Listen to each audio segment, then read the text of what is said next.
Should I talk at this one? Hello, everyone. Hello, James. The next presentation will be from a remote location. So I'm going to introduce the next speaker, which is James Gaunt. He is an Australian contributor, mainly working on Wikipedia and Commons. He previously ran the record projects to bring more Australian musician, onto Wikipedia. So James, whenever you're ready. Yeah, hi everyone. Thanks for having me. I can see there's a few Australians there, so g'day, g'day. And I'll start sharing my screen. Yes, good, you can see that. So first of all, shout out to the amazing illustrations and slide deck created for this year's conference. They're fantastic, I've used them. So yeah, my name's James. Sorry I couldn't be there in person, but I hope you can hear me okay, and we'll be able to do a Q&A at the end unless I go over time. Feel free to reach out to me, leave a message on my talk page on Wikipedia, or email me via Wikipedia if you'd like to talk to me about anything I touch on today. So in this session, I'll talk about how I created a course on WikiLearn, but I will mention that although I had planned for my course I'm presenting on to be complete and live by now, I had some delays on my end, so sorry about that. Right now, it should go live by the first week of September, possibly the week before, but we'll see. So I made a course called Introduction to Wikipedia because I used to run editathons and information sessions when I previously worked for Wikimedia Australia. So people would attend one or two sessions and then not quite get a full picture of how Wikipedia works or how to contribute, as it's really hard to squeeze all that into a few hours, as I'm sure most of you are aware. Of course, there's lots of video tutorials on YouTube of various quality, and I've made some of those myself, as well as tutorials and guides on Wikipedia. But personally, I really like taking an online course and getting a certificate or micro-credential badge at the end. So that's one of the reasons why I decided to create an online course for beginners to learn about Wikipedia and how they can contribute. Before I jump into the course, you may not have heard of WikiLearn. It's another Wikimedia project, and although it's been around for a few years now, it's still quite young. So WikiLearn is an online learning platform that hosts courses developed by and for the Wikimedia community. Unlike most wiki projects, it doesn't run on MediaWiki and instead uses Open edX. If you have taken an online course on LinkedIn Learning or Coursera or edX, then this will be all fairly familiar to you, and I'll give you a bit of a tour soon. Anyone taking a course can log in using their Wikimedia identity, the OAuth.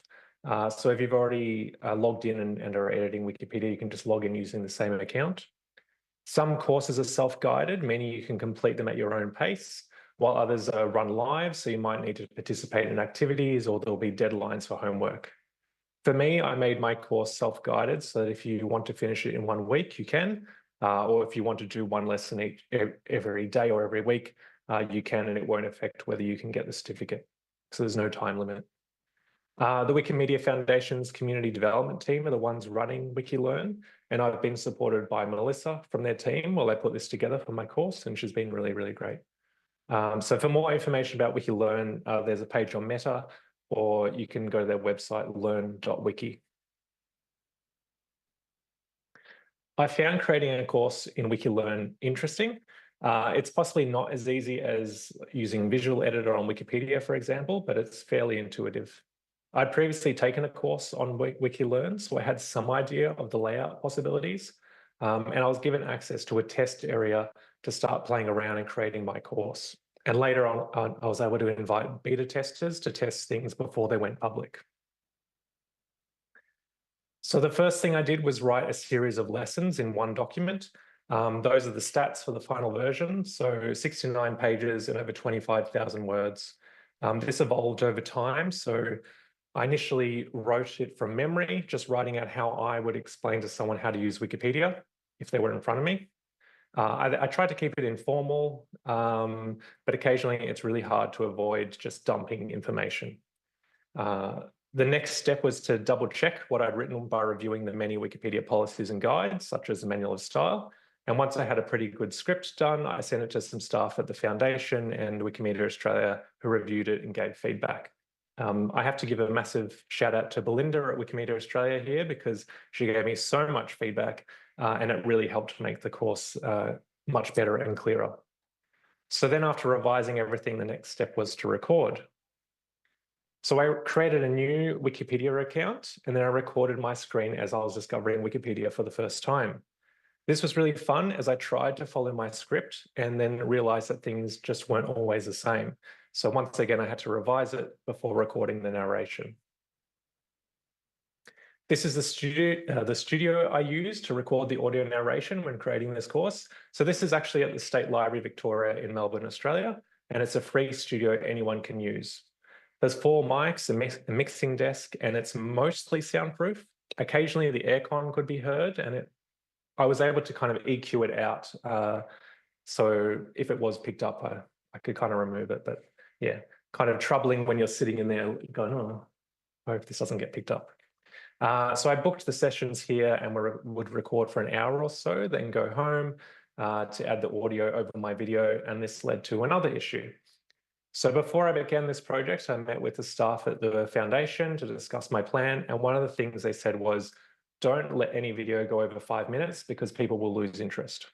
So while in editing, I suddenly found I had so much information in each lesson that some went for over 10 minutes. So I then split them up or edited them down as I realized I'd gone into way much detail. I'm one of those people that likes to get stuck into a dense manual, but there's a difference between reading a lot of information and having to watch it. So I realized the script didn't always translate well into video, unfortunately, while I was editing it. For one particular dense section, I made it a series of pages of text broken up so that there's not too much to read, and this worked much better. So this is what it looks like for me when I'm editing the course in WikiLearn. There's some tips on the right-hand side and the actual course structure on the left. I've split my course up into sections, so you can see here one is called Introduction near the top, and then at the bottom there's one called What is Wikipedia? Then there are subsections, which I use to break up different lessons, and then the units of the lessons themselves. This is what it looks like in one of the lessons or units, as WikiLearn calls them. This one is about logging into Wikipedia, and it's a video. So below the video, I've added a text area with some links, and below that there's a menu to add additional components. So I could add a discussion area directly into the page, a quiz, or more videos. I decided not to have more than one video at a time in the lesson pages because I think it's easier to digest information when there's a clear break. You can see that within the text area as well, I've added alternative links for the videos because my biggest fear was that the embedded videos might not play nice with some browsers. So I added direct links to where I uploaded them to YouTube and Commons. I also created a PDF of the lesson with screenshots and text for those who prefer reading along or who want a printed copy. Then I added links at the bottom for most lessons to policy and guides or additional information about whatever I spoke about in the lesson. This is what it looks like when you edit the text field. So you can see it has the usual options like paragraph, fonts, bold, italics, adding links, and also switching to HTML mode to edit things that way. So for example, if you wanted to embed some external content. You'll notice that for the additional sources area, I just pasted in the full URL.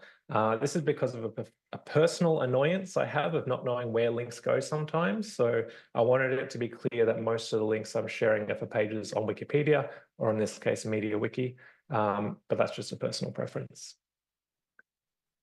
Here's what it looks like when you add a video that's embedded in the previous page I showed. So WikiLearn wants you to add 2 links, one for an MP4 on YouTube and a WebM file on Commons, for example. It will then default to the one it thinks is best for the browser. I found it tended to default to YouTube for me, which is fine in my case, but I was really afraid someone else taking the course might be forced to watch 2-minute videos of weird ads before each lesson and then quit the course out of frustration. So that's why I only added a link to the video on Commons here, and then added alternative links to YouTube in the text field. You can also see, just kind of cropped at the bottom, you can add transcripts, which I still need to do. Just on the topic of videos, this is one of the videos on Commons that I uploaded. Unfortunately, you can't put the page URL into WikiLearn to embed the video. Instead, you need to scroll down the page, and then under transcode status, you link to one of the files with a VP9 in the name. So these are the WebM files, and they're available under different qualities. So this is a slight annoyance because if I embedded a YouTube video, I could just paste in the video link, and then anyone watching the videos could change the quality. But because I relied on Commons, I had to link a specific quality version, and the person watching can't change that quality if their internet is too slow or if they have a large screen, for example. I chose to embed 720p files, which are fairly good, but if anyone does have an issue, at least there's other options in the text description below the video as shown before. So back on WikiLearn, this is how you create a quiz, or rather this is, if after you've clicked the edit button, you can choose what type of quiz format you want, like multiple choice or checkboxes. You can also add an explanation that people can choose to see after they've submitted their answers. I set my quizzes so you can take them multiple times, but you can limit this if you want to. I did put a limit on the final quiz, but this can also be overridden by the course creator if needed. Just going back, this is what it looked like for me creating the course outline with sections, subsections, and units. And this is what it looks like for someone who's taking the course. So you can see it has the same layout. They can click the plus and minus symbols to expand or unexpand the sections to see the units, which are shown with the blue links. Clicking those will take them straight to the units or lessons. You can also see about some messages asking people for feedback at the moment while I've just been testing things. So you can use these to remind people about deadlines, quizzes, or to link to useful resources. So this is what the student sees when clicking on a lesson. So there's the video, and then scrolling down, there's the text area with the links, and you can also navigate the course at the bottom to go back and forth, which is also at the top. So you can see the previous to next links there to go back and forth between lessons, or by clicking on the home icon in the left-hand corner, or the course link at the top, they'll go back to the main page of the course. So this is what a quiz looked like as the student would see it. Then at the top of the screen, I'll just talk about the menus there. So with course, as I mentioned, you go back to the course main page, and then dates would show you things like the course start date and any deadlines. This isn't really relevant to my course because it's set to just run forever, so there's no deadlines. But if you had a course that had deadlines every week, this is where the student would see that. Next to that is progress. So this shows you your overall progress, but it's actually kind of misleading. So you can see here that it says this first lesson is complete 100%, and it says the video and text are complete here, but it also says the one below it is only 50% complete. So you'd assume that meant the student hadn't completed something, right? But if we look at that, it says that the text is complete, but the video isn't complete. So this is actually kind of annoying. Because on WikiLearn and most open edX courses that I've seen, you have to watch a video lesson up until at least the last 10 seconds or so, or it will assume you didn't watch it at all. So even if the student watched most of the lesson, or maybe looked at the content by reading the PDF I've shared, they won't see the lesson as being 100% complete. This has no effect on them getting the certificate and really doesn't matter at the end of the day, but it's annoying for some people.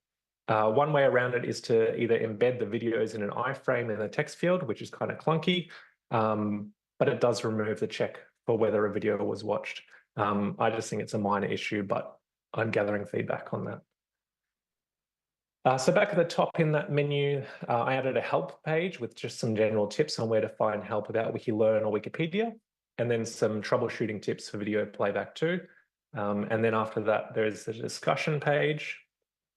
I'm actually not a fan of this. I'd rather have people taking my course just go to Wikipedia for help or contact me directly if there's an issue with the course, but it can't be disabled for now. So this is what it looks like for a course creator when adding pages to that menu we just looked at. You can see that the help page can be edited or deleted because it's one I added myself. The other pages, progress and discussion, can be moved around and reordered, but can't be deleted. And then there's also the option to have a wiki as well, but I disabled that as I thought it'd confuse the students taking my course if I introduce another wiki space. But you could add any type of pages you want and embed text or videos or images or links or textbooks, etc. Just on that, actually, there's something I haven't explored, but you can add textbooks on WikiLearn. I believe it's a PDF. It looks like this page for the course creator. But again, I haven't actually explored this. I also just wanted to mention that course creators are in charge of grading. So my course does it automatically, and it's based on the score of the final quiz mostly. But you can change the grade range and add more requirements to make it more or less strict if needed to. So at the end of the day, once a student has passed, they'll get a certificate and badge that they can download or link to on their LinkedIn or Wikipedia page. I should mention there's heaps of documentation for Open edX to help when you're creating a course. And of course, the WikiLearn team are fantastic as well. Just to quickly tell you a bit more about my course, because I haven't really touched on it yet, but I broke it up into 11 sections. So starting with introduction and ending with the final quiz.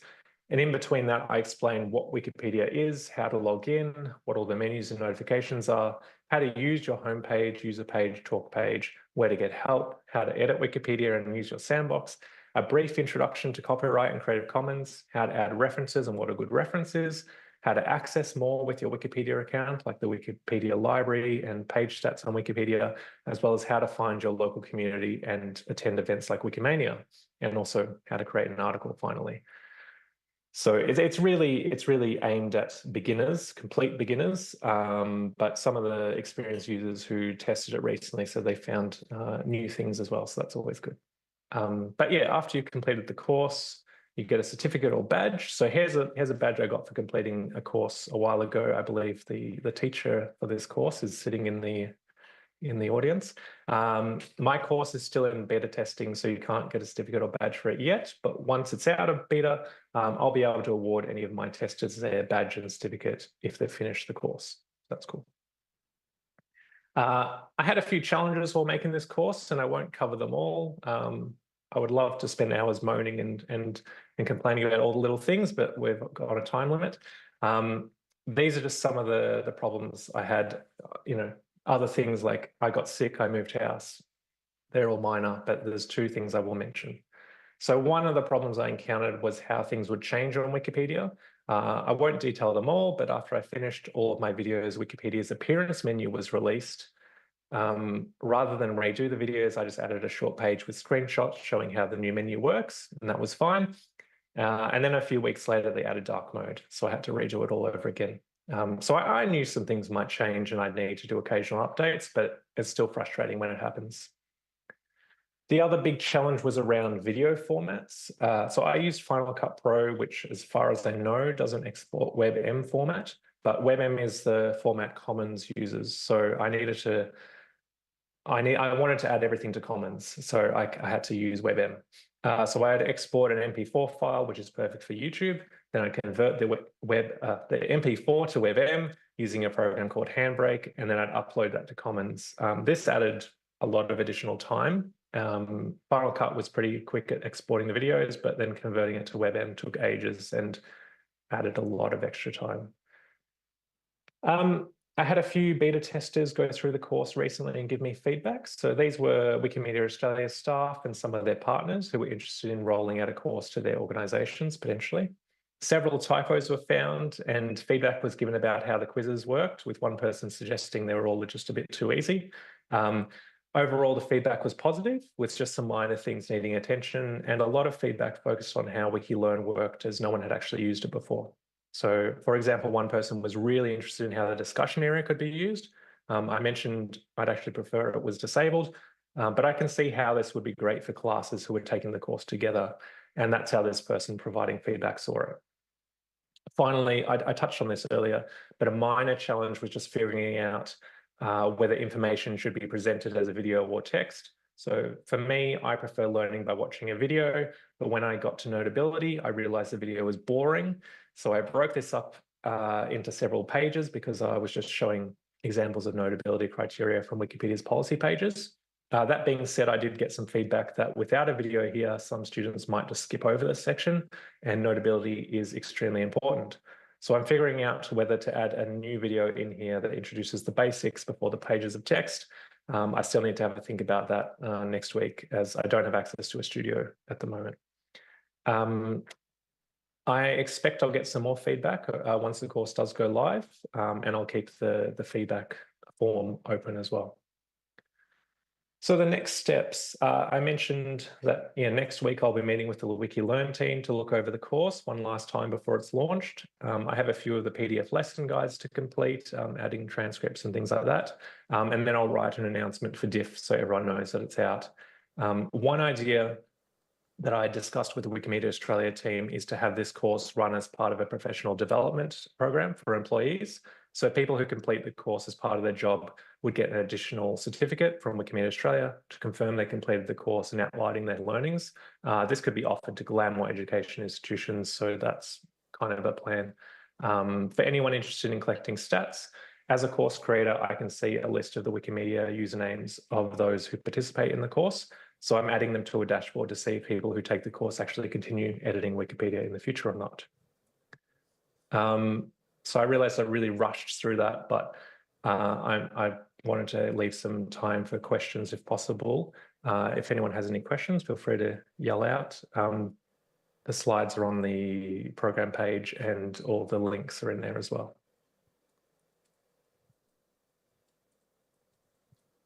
Yeah, nobody so far has questions. Yeah, sorry. Yes. James, can you hear us? Yes, yeah, Okay, I can. great. Hello, and thank you for a nice presentation. I was thinking, being non-English speaking, how much of the content is possible to translate to other courses in other languages from the resources that you are doing right now? Yeah, so I guess the videos would be a bit difficult to translate because it's me speaking in English, but you could take the transcript and translate that, or you could add subtitles. I think one of the good things about WikiLearn is you can just clone a course and then go in and add an additional language or a new language, create a new language version, which some of the courses that are currently on there have done that. I guess the biggest issue is Wikipedia is different in every region. So English Wikipedia and French Wikipedia are very different. I was really keen to maybe work on a translation, and then I realized how different a lot of the policies around notability, for example, are. So I would say it would be a lot of work, but if someone is interested, they can. And if someone wanted to just take my course and add subtitles in another language, that would be like the WikiLearn team would be open to that, and I could give a hand as well. Yes, I wanted to follow up on that. I'm Asaf, I'm the WikiLearn program officer. WikiLearn itself offers the chance to take a course that you like and clone it and into another language, and it will automatically export all of the content, all the text, including the video subtitles, to Meta, where it could be translated in the usual way we translate strings on Meta. And every few hours, it pulls back all the newly translated strings from Meta back into WikiLearn, so that you, as the creator of this new course, could kind of receive these translations, approve them, because we don't want spam and things automatically going live, approve them, and then have your own course. And of course, once it's cloned, you can also change it. If some of what James is saying about English Wikipedia notability doesn't apply in your Wikipedia, obviously you should change it. You should not mislead people. But yes, any course on WikiLearn can be the basis for either a revised or translated or both version, if you like.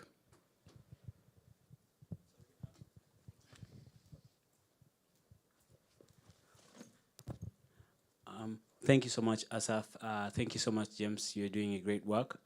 So from what Asaf just said, I think this will really help my community, like the newcomers in Arusha, Tanzania. Like it will really be a game changer for our community. So I wanted to ask Asaf, how do we, if we want to do the translations from Meta, how do we go about it? Because I think I need to. Yeah. Okay. So yeah, I'll come talk to you. Yeah. Thank you so much.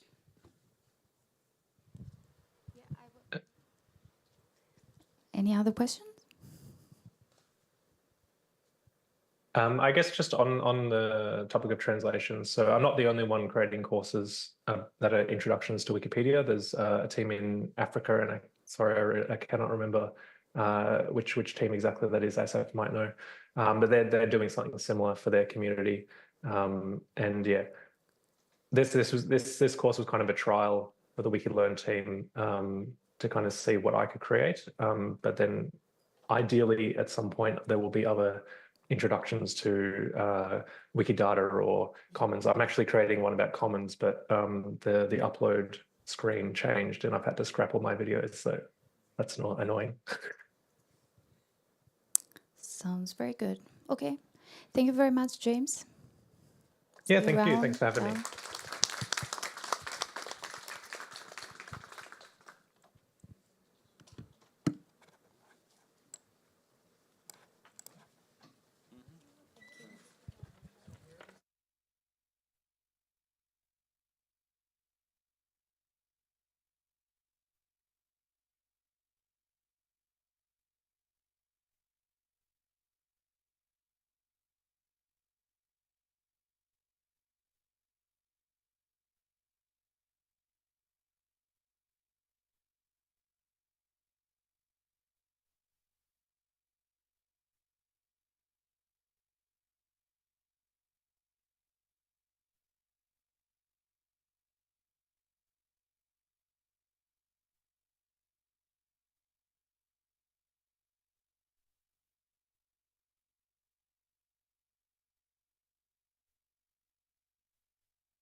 Hey everyone, thank you for coming. Totally good that people are sitting in the back. Later, we're going to do an exercise, which is where we have these chairs kind of in circles, but we can kind of move around when that part of the session starts. All right, well, thank you all. So we're going to be talking about AI a little bit today, and that's happening in many different sessions. I'm hoping that this one is a little bit more practical and hands-on, and we'll see where we get to. So my name is Olga. I am a product manager at the Wikimedia Foundation. I generally work on reading and readership, so I think a lot about the way that readers use the wikis on a day-to-day basis.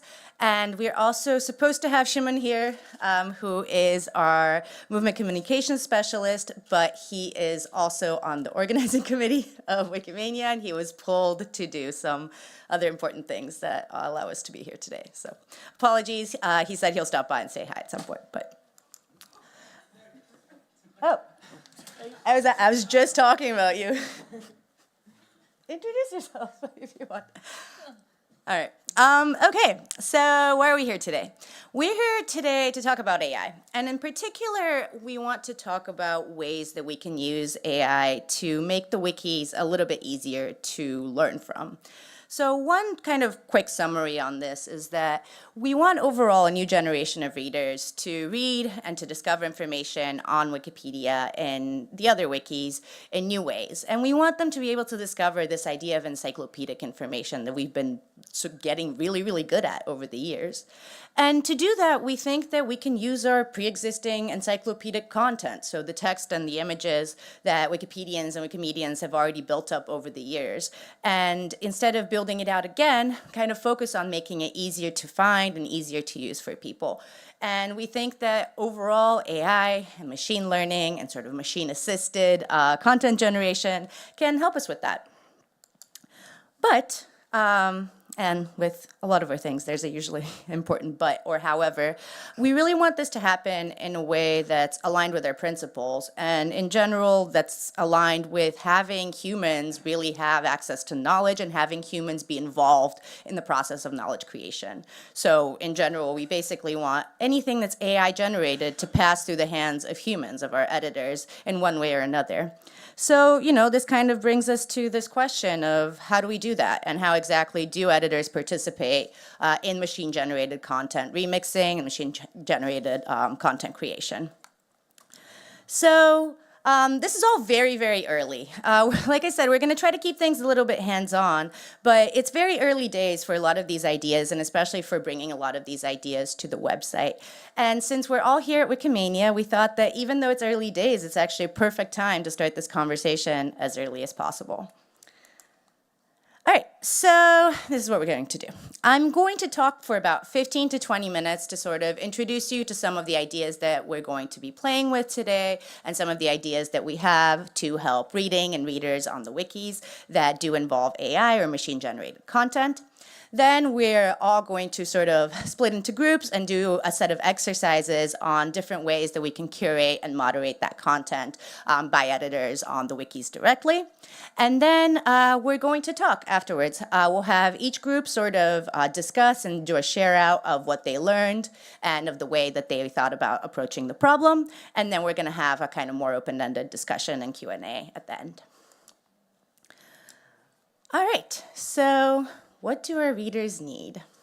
So to start off, we're going to zoom out a little bit. So we know that we want every human being to have access to the sum of all human knowledge. And, you know, access can mean many things, and some of them can be more restrictive to us than others. So access can mean, you know, the knowledge is there, but it's actually really difficult to get to, or people do not understand how to get to it, but it's still there, it's still accessible. So to us specifically, access doesn't mean that. Access means not only giving entry points to knowledge, but also actively helping people find the knowledge that they need and actively helping people learn from this knowledge. And we think that that's the part that we can explicitly get better at over the coming years. So in order to do that, we have been thinking about different ways we can reflect that and different ways we can allow our thinking for readers to do that. And the way that we're thinking about it currently is what we really want is a new generation of readers. And we say new generation, that doesn't mean young readers, although it does not mean young readers. It means anyone who might not be learning properly from the wikis right now who could learn better. So a new generation of readers to arrive at Wikipedia and discover a preferred destination for discovering, engaging, and building a lasting connection with encyclopedic content. So this is very dense, but once again, it comes to this idea of learning. What we really want is for humans to be able to learn from the wikis right now and in perpetuity. And you might have heard this word perpetuity a couple of times over the course of the week, but this is what we're going for. We're going for leaving a legacy of sorts. All right, so, in order to do that, which is, large goals, they're often difficult to achieve, we had to really think about what is preventing us from this and what we want to really think about in terms of the problems that readers are struggling with when they're trying to access knowledge. So what we found in a lot of different variations of our research is that readers mostly concretely struggle with, first thing is content presentation. So right now, the content itself can be really, really tricky to find. So the interface can be inconsistent. Some articles have info boxes, others do not. Some articles have tables, others do not. And so for a lot of readers, what this means is that there's no consistent way for them to find somebody's birthday, or to find how long a river is, or other specific facts that they might have come to the wikis really, really explicitly looking for. And the other thing is that sometimes, we have different kinds of readers. There's readers who are slightly more visual learners. There's readers who, kind of like information in tables or in graphs. And right now, these content formats are not necessarily engaging or easy to find. So one of the main kind of requests that we're seeing is, hey, can you just make the thing that I'm looking for easier for me to search for? The next is content availability. So we do know this. We're not going to talk about this as much today, but there's still very large content gaps on a lot of wikis, especially small to medium-sized projects. Afterwards, content discoverability. So whereas our first issue was kind of, I'm trying to find this fact and I can't find it in this really long article, this is more the kind of looking at that issue in a span or throughout a different session. So this is more, I'm trying to do research on this topic, but I don't know how to collect all the articles on the topic that I'm thinking about. Or I'm trying to just kind of hang out and be dragged into a rabbit hole on Wikipedia because that's what I've decided to do with my time today. And I don't really have an easy way to do that, or I don't have a way that is engaging me in order to do that. And then finally, content credibility. So this is not just affecting us, So a long time ago, we might have thought, content credibility is an issue on Wikipedia. People keep telling people not to use Wikipedia. As, kind of AI-generated content becomes more prevalent across different parts of the internet, this is becoming an issue on the internet as a whole, and I think we need to be careful about the way that we present our content as it, as separate or as in addition to some of this other content, and really to address credibility issues head on. So I'm not going to spend kind of too long on this slide, but this is sort of an example of what our research looks like. So in this case, we have this reader who is one of our user personas, and she is a student, and she's motivated to dig deeper into topics that she studies. So she's interested in finding only the information that she needs, so very specific facts that she might use for a research paper or for her homework. And she's also really, really interested in making it easier to search for this information directly. All right, so looking at kind of different readers and different what we call personas like that, we started being able to sort of collate a lot of the different things that readers are asking for. And so, we were able to sort of gather a lot of these requests into categories. And one thing that came out is that a common theme here wasn't for new content. It wasn't, I need content on this specific topic, on this specific article. And it was interesting because we were seeing this across a lot of different languages that do have existing content gaps. But what we were really seeing over and over again is, no, I want to find the content that's already there, and that's really difficult for me to do. So sort of the common theme was that people really want remixed, summarized, and interactive content across pages and articles so that they can have an easier time learning. So, okay, what does that have to do with AI? Well, we think, AI can help. So as I mentioned, a lot of the content that people are interested in has already been created by editors. So the request here is not, let's create more stuff. It's really more about, okay, well, how do we better curate and better deliver this content to people? So how can we make it easier to discover, easier to learn from, and easier to connect different points between different pages or different articles? And, you'll hear us use this word remixing a lot, and that's really kind of what we're talking about here when we talk about generation. So for the purpose of these experiments, what we really want to do is have AI help us generate things out of existing content and not instead of existing content. And we think overall this will help editors do their work better and save time. So, overall, how would this work? So we have a variety of different algorithms, some of which we are currently beginning to develop ourselves and learning a lot about how to do that in an open way. There's a lot more information on that in other sessions. We will not be diving as deeply into that today, but I did want to kind of flag that. And, kind of like using a lot of these models, we would like to begin some testing to see whether this is true and whether this is something we could use. And like I said, early days, we don't know. Maybe we find out that no, this actually doesn't work with our model very well, or this doesn't work very well for the kinds of things that we're trying to do and the kinds of things that readers need. But we're optimistic from where we are right now. So, we kind of have a couple of different overall categories that we want to play with ideas with. And I'll show you some of these ideas. And, there's many different things we can sort of play with and think about today. We've sketched out a few of these, but, I kind of want to flag before we show it to you all and start, kind of thinking about the session itself that we have not committed to building any of these. So you might have something that you really love, it might not happen, and you might have something that you really hate, it also might not happen. So no promises on any of this. I just wanted to be really clear before we start. So one of the main requests that we saw is this idea for summarized or simplified content. So a lot of people were saying like, hey, if we take the student example earlier, I really just want to study for my exam, and so I don't really need this entire article that might take me a couple of hours to read. I only want a quick summary. Or I'm a younger student. I don't need the level of complexity that is here. I just really want a simplified version of this. And this is something that editors have been working on for a really long time. We have a lot of examples of projects that have gotten closer to this. So Simple English Wikipedia is an example, Chikipedia on Basque Wikipedia is an example. But a lot of the times, these projects are very difficult to maintain and difficult to build up. So the question is, okay, well, can we use AI in some ways to help us do this? And we have a couple of examples that we'll be playing with a little bit in the workshop part of the session. But the simplest one is like, okay, maybe we can just put a button on the page that says summarize, and that can give you a summary, and we see how frequently people use it. That's one place that we could definitely start with. Another place, and this is an experiment that our apps are working with, is to just have AI add descriptions. So, for example, this page needs a description. Can we have, a machine-generated description that then can be moderated or monitored by editors in some way? Another category here, as I mentioned earlier, is recommendations and recommended content. So this is more around the area of, hey, I'm reading specifically about this topic. I would like to know more about this topic, or I would like to read things that are similar to what I'm reading right now. So, same thing, pretty straightforward. Can we explore giving recommended content that is similar to what you're reading right now? And we do this in a number of different places in the interface right now.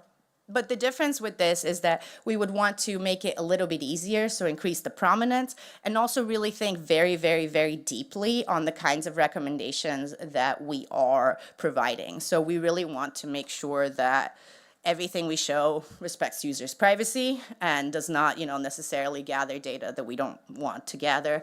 And also that it is not, dragging people in sort of endless doom scrolls, or not doom scrolls, but endless scrolls. We want to make sure that people's sessions are a healthy amount of time, and that we are very, very careful about the way that we're providing recommendations, so they're, kind of not dragging users into sessions which we don't want them to have, or which might not be healthy for them. So a part of that too is really thinking about, when do we want to provide recommendations? Like, can we use signals from readers that say, oh, right now is when I actually am looking for something, like when you're starting a search, and, kind of really think about, oh, this is when we want to give a recommendation. This seems like the right time. All right, and the last one is this idea of content remixing. And this is, we've provided some ideas, but this is kind of a very, very, very wide area of ideas and of potential features. So this, can go from FAQ section, or being able to pull sort of information from multiple articles that you can, study from or read from or reference at the same time. It can be, really focusing on galleries and focusing on images. It can mean a lot of things. So this is one of our explorations. One of the things that has come up a lot is, can we represent, content in more visual ways? So something like a mind map, where you can sort of see the connections between different articles, or the connections between different categories. So what are cool visual ways that we can use to represent that?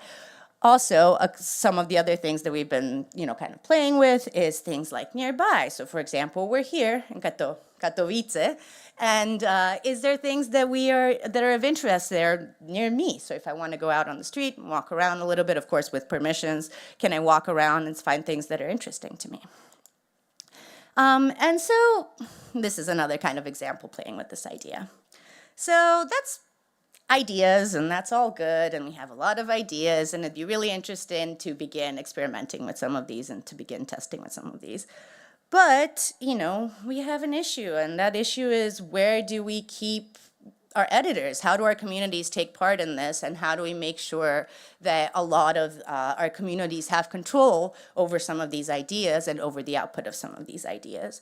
And so we're, here mostly to talk about this today. So, imagining that some of these features are out there, there's a few different ways that we think, people can edit this type of content. So way one is the simplest. So no edits needed. We just really, really clearly mark, this is AI generated, or this has a machine involved, and we make sure that that is very, very obvious and that no one is confused. That's one way we can approach this, and that might be a good way for some of these features and maybe not for others, or maybe it might be a good way for all of them. We don't know yet. The second one is allowing communities to edit. So, for example, for each one of these ideas, there's a way to directly edit the output of what we're getting. So, for example, if there's a summary, there's an edit button right next to that summary, and you can manually add or remove content from it.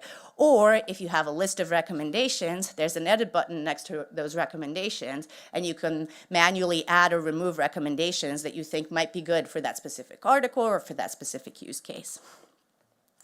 There's also the possibility of configuration. So I don't know if some of you went to the session on community configuration, but we have been slowly looking at different kinds of ways to make entire features configurable. So we could also leave this up to the wikis, especially in these early experimental phases. We can say, hey, if you like this feature, the community can decide whether they want to turn it on, or maybe even later on, how much of, how many of the users you want to turn it on for in order to be able to perform a test and to see whether it's working or not.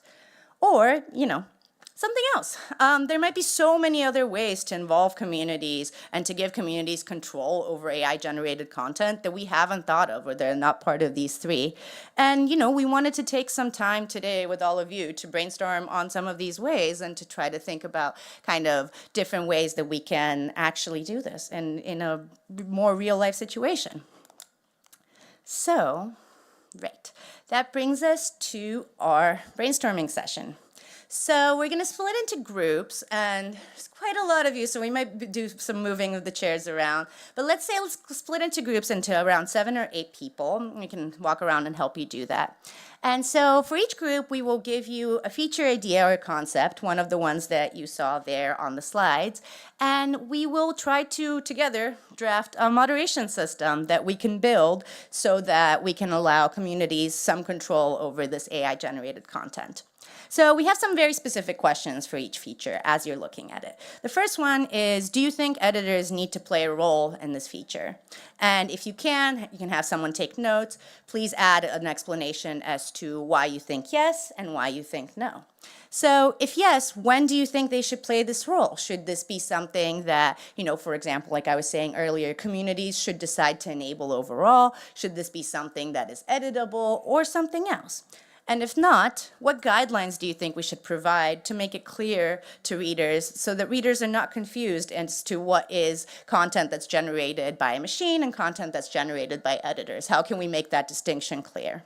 So once you talk a little bit about that in your group, what we're going to ask you to do is to sort of design the steps in a workflow, or design the steps step by step of what that could look like. You can kind of write on the sheet of paper that we give you, or you can take notes otherwise, but what would it look like? Would it be an edit button? Would it be something else? Feel free to go. I keep saying the same few ideas because those are the ones I have, but feel free to be very creative about this as we start to get going. And yeah, as you go along, make sure you have someone to write down your thoughts, and then be prepared to share with the rest of the group at the end of the session. I think we're going to try to have about 6 to 8 groups, depending on how folks split up. And then we'll be doing this for about 30 minutes, after which we'll go group by group and have someone give a little bit of a summary of what they thought about. And then at the very end, we'll have some Q&A and discussion. Does that sound good? All right, cool. Okay, so try to split up into groups of 6 or 7, and I will walk around and hand you all the feature that you'll be working with.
list of border countries with Canada. And visually, you have Canada and all the borders countries. And there are several concepts like that. You have a cluster where again, Canada and what is the main productions of Canada, agriculture, iron export, wood export. And so you can explore your own knowledge, not only by reading that, but taking the direction by the next. I think this is it.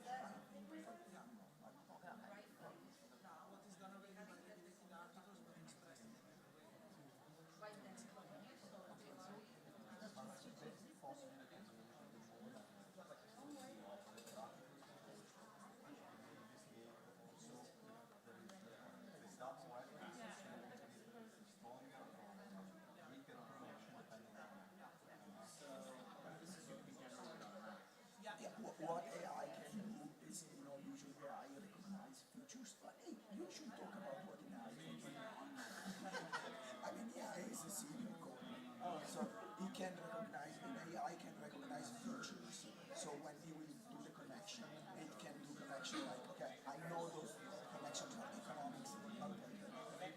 But this is connections and controlling them in a graph.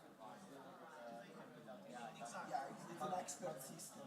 What AI does.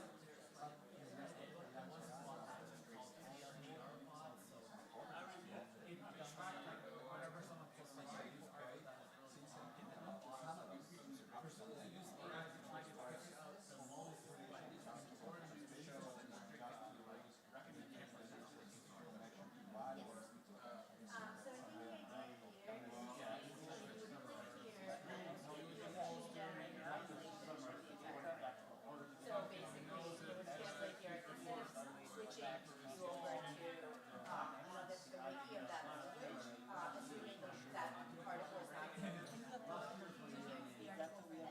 So there's no article from any German, then it would automatically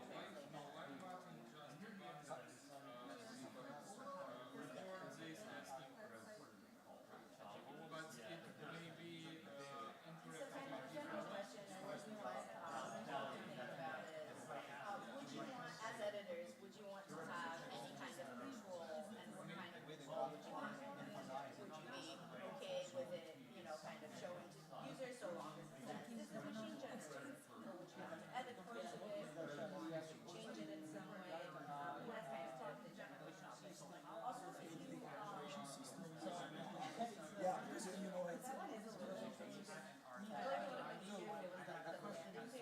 If you have something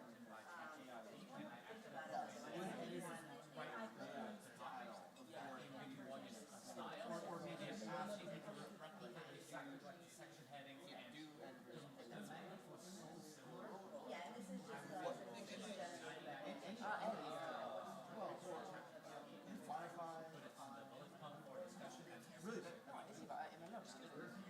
we have adapted. So we have this system which is about and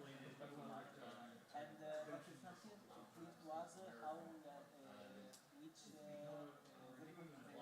organization system that we are supposed to adopt, which should pay in this kind of information. So should come in so this graph should be created by humans with AI and then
like it is in Google when you search and you can enable or disable the search bias depending on your own personal preference.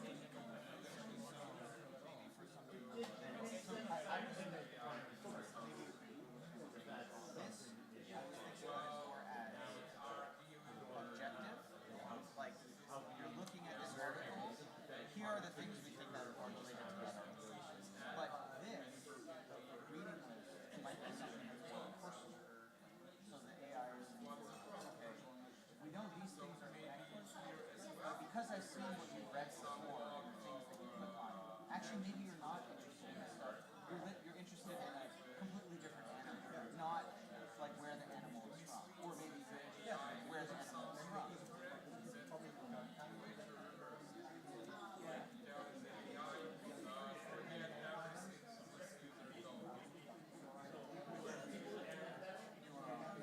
But it depends on what you are looking at. In my opinion, it should be, for example, very clear. Like, this is going deeper, some title that tells you, look, we are I agree that, instead of putting in user preference, you can offer unbiased result and the biased one. Like, okay, if you want to go deeper, that's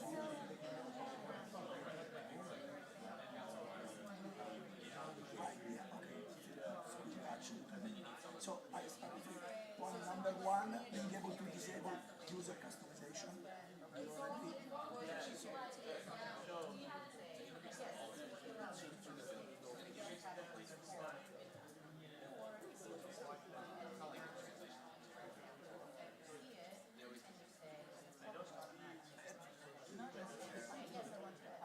I was thinking that actually I would start to I think this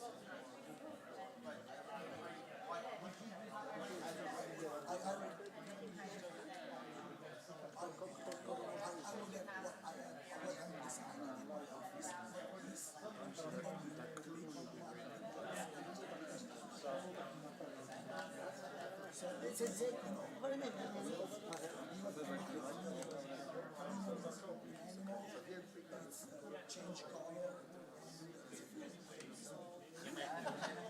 and you can click on it and it gives you the meaning is fine.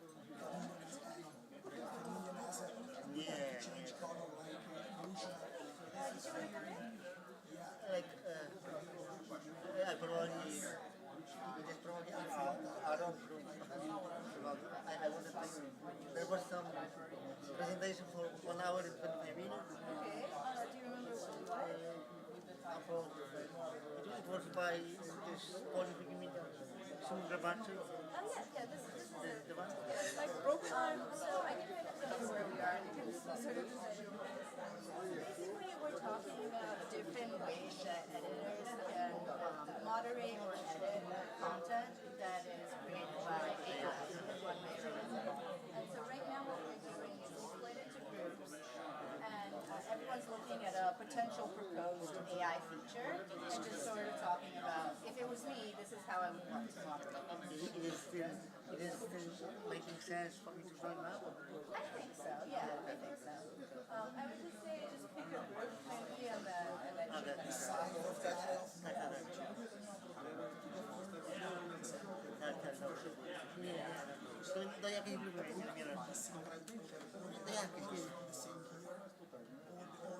Here actually is a little bit smaller, so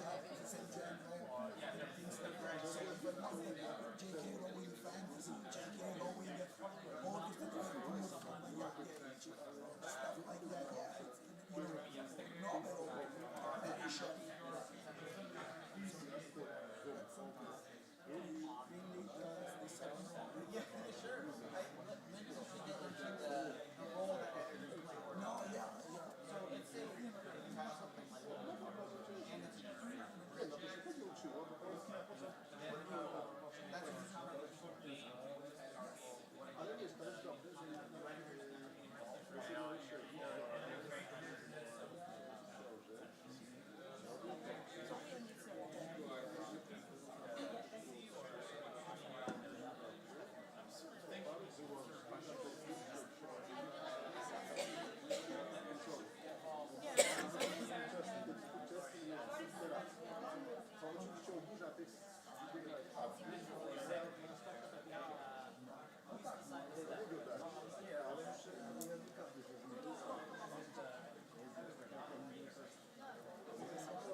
Hey everyone, just very quick note, we have about 15 minutes left for discussion, so we're halfway through discussion time.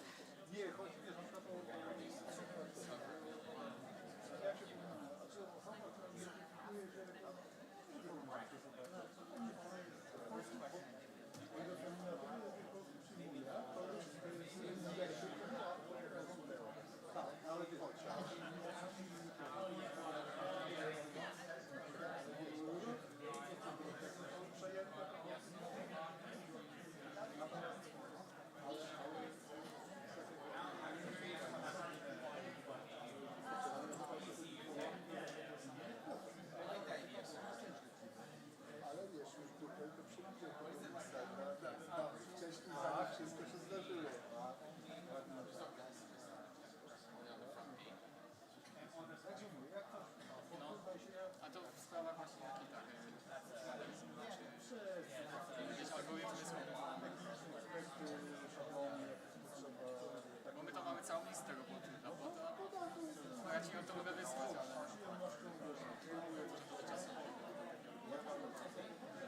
Trzeba spojrzeć na inną wersję, że...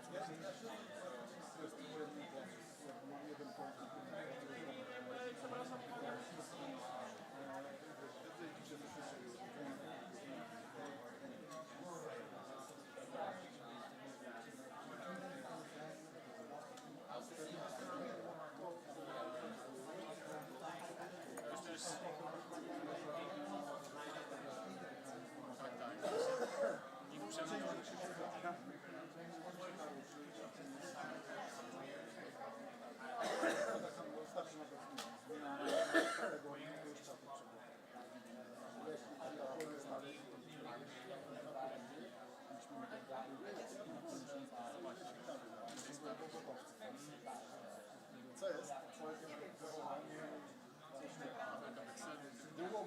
Tabelka Excelu albo tabelka na stronie. Często możemy to Let's disagree together. It's very controversial topic.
wording or something like that, do you still want to go in and have something?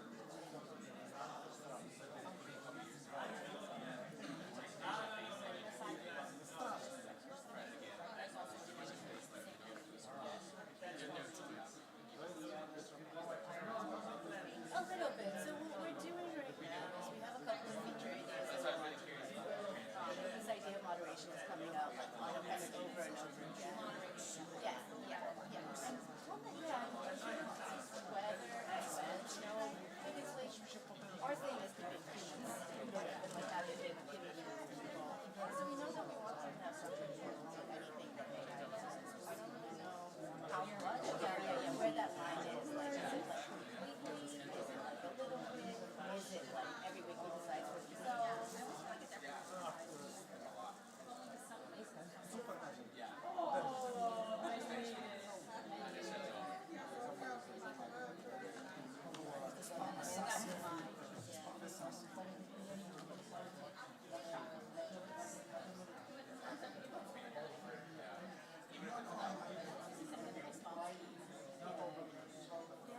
But for those, I mean, for those wikis too.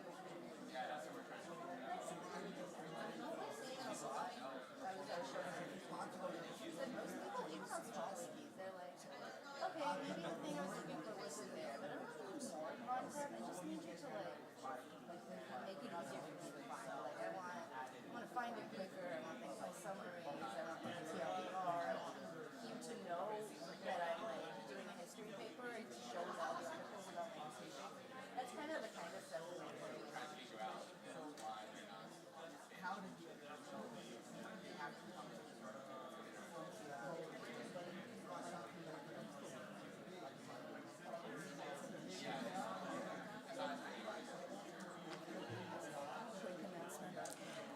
Hey everyone, so we have about 5 minutes left of our discussion time. So I would say start wrapping up your notes and maybe choosing someone in your group to sort of speak a little bit about what you talked about. But still 5 minutes left.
All right, everyone, I think we can start wrapping up. About a minute left, and then we can start discussion.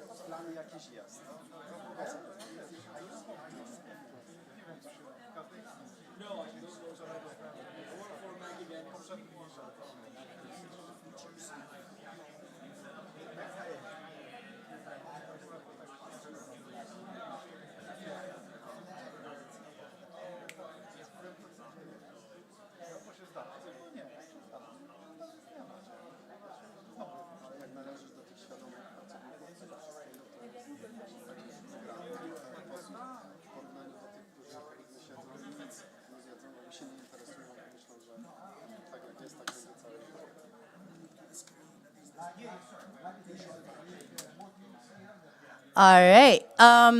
Just so we make sure we have enough enough time for discussion, I think we're going to try to do about like 5 minutes for each group.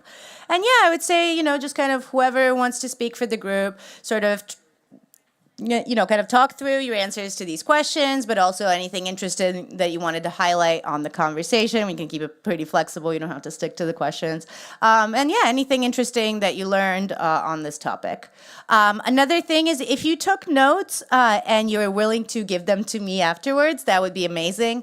If you have physical notes, just feel free to hand them to me. If you have digital notes, I made a couple of slides at the end of the deck that just says notes. You can kind of post a link there. That would be super appreciated. Okay, any volunteers to go first? All right.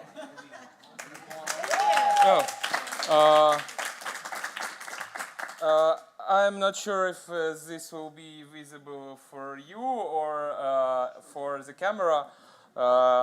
So I will be describing it in big detail. So here we have an example of an Wikipedia article with a button summarize. I think that it is a feature to summarize all the article in one paragraph. So it gives a summary generated by Wiki AI with short content of this article, but we were quick to figure out that it could be incorrect. So what to do in this case?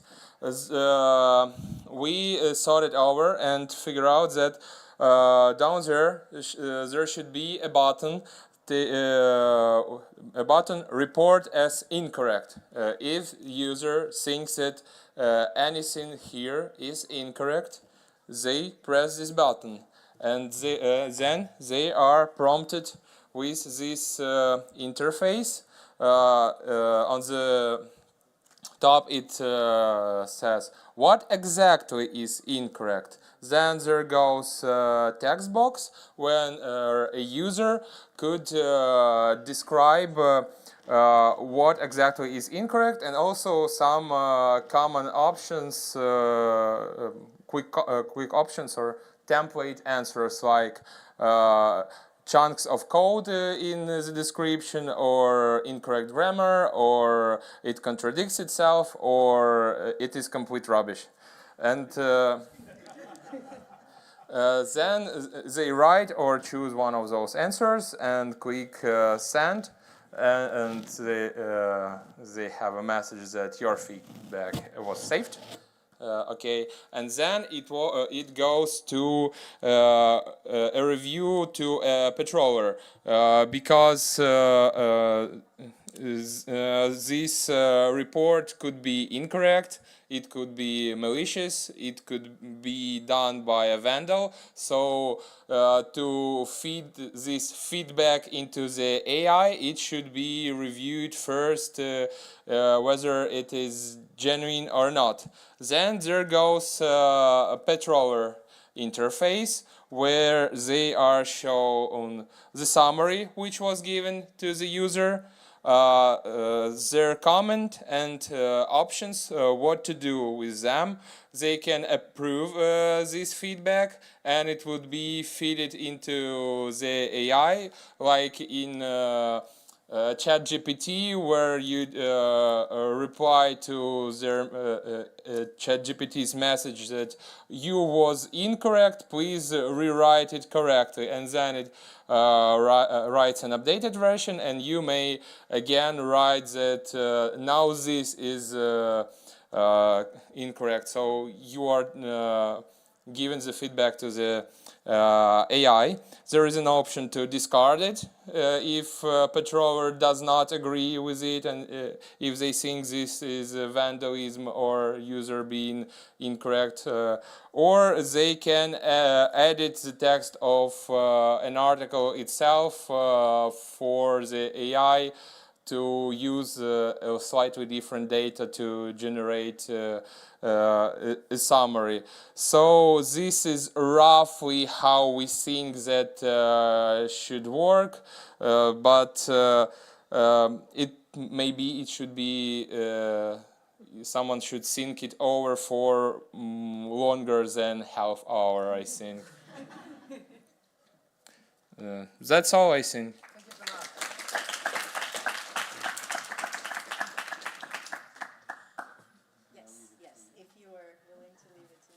Thank you. And yeah, I really like this idea because I thought it had a good balance between like how much time it's asking from the editors and how much like impact it can have. Thank you. Could you please just use the mic? Yes, sorry. I was just saying I like how this idea really kind of like thought about the amount of time. You know, I think with a lot of these, there's a balance between like this is how much time it would take to actually moderate this properly, and this is how much time it actually would, you know, and that could be too much or too little. And I thought this had really good balance. So yeah, thank you. Who would like to go next?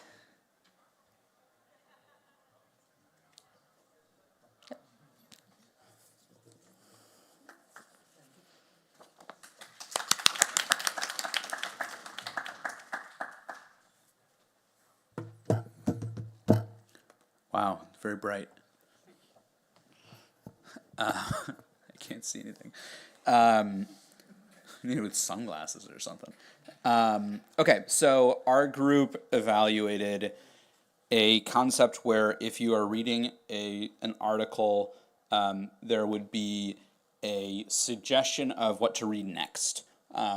So in this example, we're looking at the article for Winnipeg, a city in Canada. And the read next suggestion here is Manitoba, which is the state that it's in. There's also a little bit of a blurb here of what Manitoba is, and then a reading list. And so our thought was that editors do not need to play a role in the feature, or at least not by default. So the default should be that if there were a reading list on the article, that we would kind of replace the see also with a reading list. So for example, if there are 6 or 7 articles that editors have already said are related to Winnipeg, then we would show those. But the top could still be machine generated, and that there would be the further ability to curate. And so I think the workflow that we thought about was there should always be a disclaimer when something is machine generated, and then a call to action to encourage users to contribute and refine the suggestions. So effectively, like almost machine generation as a stopgap or like a filler where there is no content that has been touched by editors or contributors.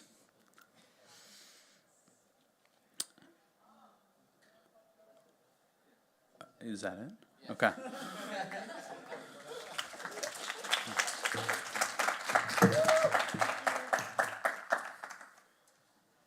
And also, if you have any notes, can you put them on the slides?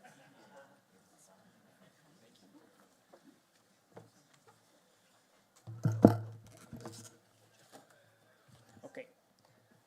So we were assigned 3 features related to suggestions to the reader or editor about articles related to either our current position or the article we are currently viewing, and so viewing either related articles through a graph or through a list of recommended articles. As general rules that we settled to, there was the fact that all of these should be approved by the local community, so the wiki that would apply them, and that these should be isolated from the rest of the content and clearly labeled, for example, with a small box that contains them with a disclaimer. Also, if these tools for recommendations use some information about the behavior of the user, this will first off obviously have legal repercussions to be considered, but also it should be strictly opt-in and allowing the user to choose whether to accept to give his information, his behavior information for these recommendations. Also, editors, regarding the questions of regarding the features, editors should not have any new role in this, because the content of the articles is already subject to a series of rules and procedures for content moderation, and since this is only a recommendation system for new articles, it should not create new roles. As a flow for the steps that will be required, well, the only case in which editors will be included in this with some role will be if these graph, for example, or also related articles had some feature of recommendation to the editor about possible missing connections from the current article to other articles that are not currently linked and will deserve to be connected through a write-up.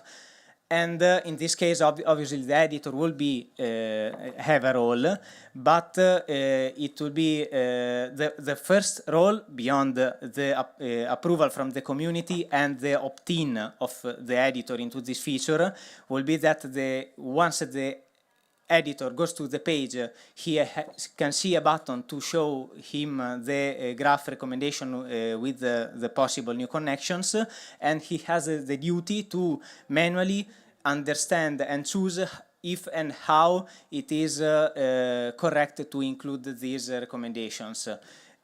Obviously, all of these recommendations should have some discard button, so to allow the user to discard and report as incorrect articles that are not, recommendations that are not worth it.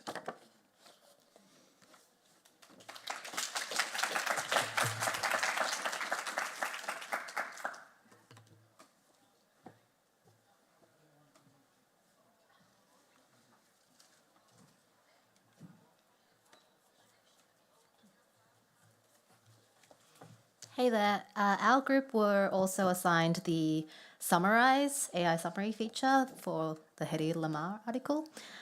And yeah, I mean, basically answer to the first question is we do think that editors should play a role, but mostly the team were in favor of this feature and wanted to kind of have that ability to improve and edit in case, you know, there's a hallucination or there's anything that's wrong with the article. So very similar to the first group in that respect. There was a little bit of reservation of like how much time we should have editors spending on this task. So again, it was more of a correcting after the fact, and yeah, giving both editors and readers the opportunity, like having a link or a button at the end to say, hey, this is wrong, and, you know, highlight the things that might need to change.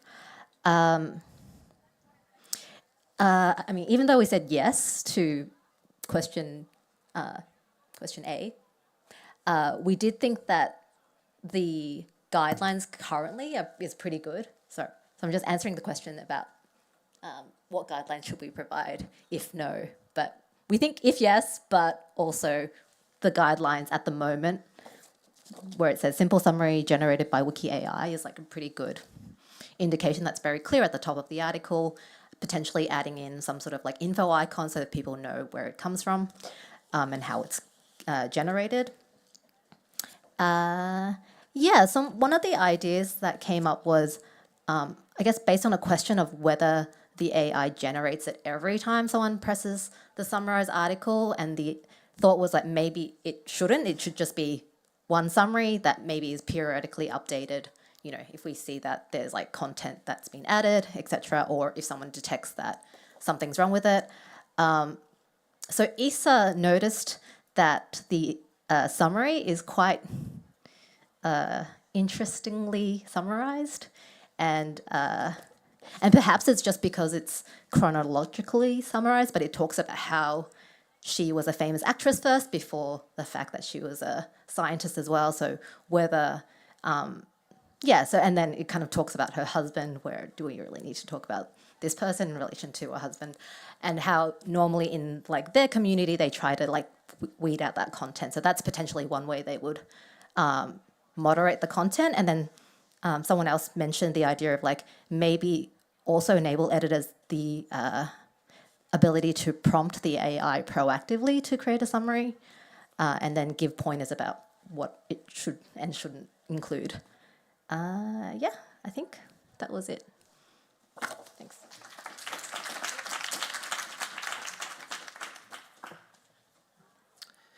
So my group was also working on the recommendations feature, the one with the like Manitoba and the city. I don't remember the name. Sorry. Yeah, first of all, we seem to disagree with the former group because our group came to the conclusion that some level of control of the community would be needed. And not only that, also readers' control should be taken into account. And readers could be like allowed maybe to leave feedback as simple as thumbs up, I like this recommendation.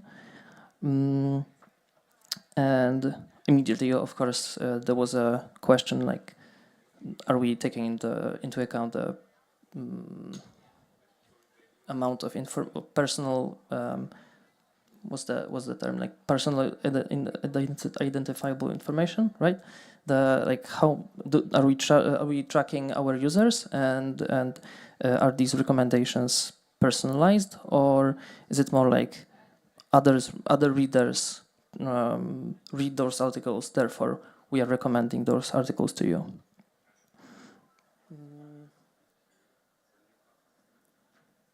There was also an idea about pruning the tree of recommendations. So, for example, to avoid enforcing existing bias or some like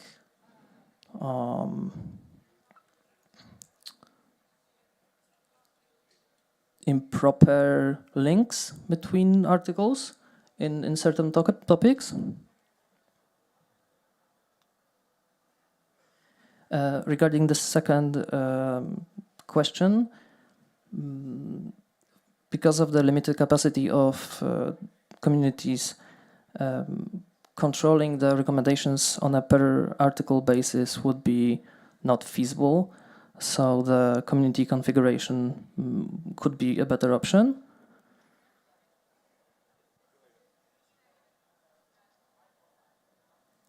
And then we also had a discussion about like the level of recommendations. So, for example, maybe I should, as an editor, I should be allowed to enable or disable the recommendations as a feature per article. Or as a reader, I should have some control in terms of, I mean, I should be able to choose the most relevant or most popular articles. yeah, in general, this control over the feature should be really easy. And also, we at the very beginning of our discussion were discussing where this feature should be displayed, like whether it should be on the side of the article area, content area, or maybe below it, as in the former mobile feature. Yeah, thanks.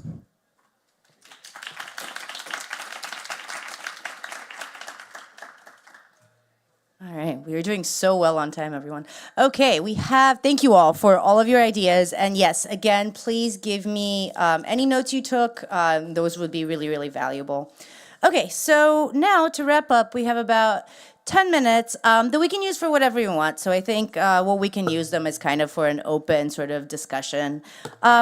How did this make you feel? I have some questions, but also if you have any questions for me too, I'd be happy to answer. But in general, I'm curious, sort of, how does this make you feel about the future of features like this, and about your ability to moderate or edit or kind of control them in any way? And also any kind of general thoughts about sort of machine-generated content and AI beginning to enter into the wikis in small and subtle ways.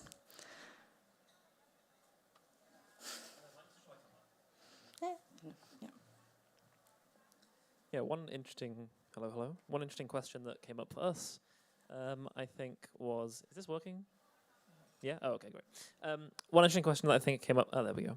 One interesting question that arose for me here, which I think was mentioned a bit earlier, was this idea that if there's AI-generated summaries or content on Wikipedia in some way, then in terms of the moderation angle, we kind of have two choices. Like, it can either generate for every user each time, and then you're getting up-to-date information, but you don't know exactly what they're seeing. Like, it could be all these subtle differences or things that are wrong, and it's hard for moderators to understand what exactly users are seeing, which is not ideal.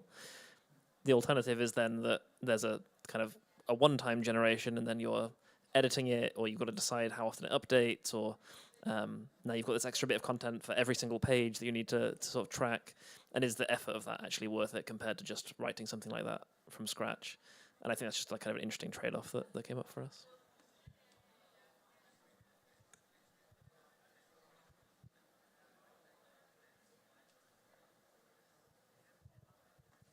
So our group actually looked at two different use cases, and we kind of pivoted halfway through.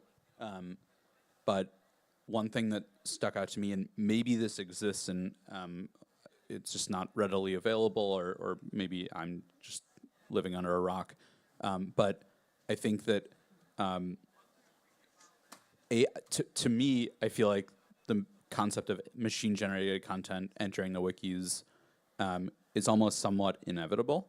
And it's a question of how, and it's a question of what's appropriate. And I think if we have to revisit the question, Sam, you just brought up of having, do you generate it once, and be all end all, or multiple times for each person or each use case?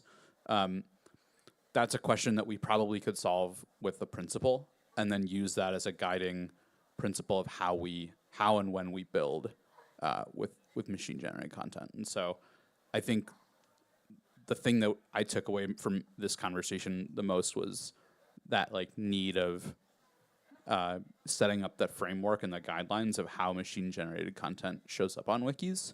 And I think it could then be very easy to make decisions of where it goes.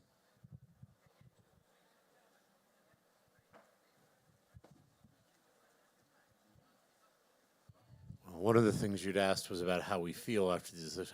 I feel very hopeful that this is, from what I'm hearing people here, is that this is something that we can do, something that we are not afraid of, but we also know needs to be handled just the right way. I really like what I'm hearing from a lot of people, and I hope this is some of these suggestions and ideas are incorporated into these when they're eventually deployed.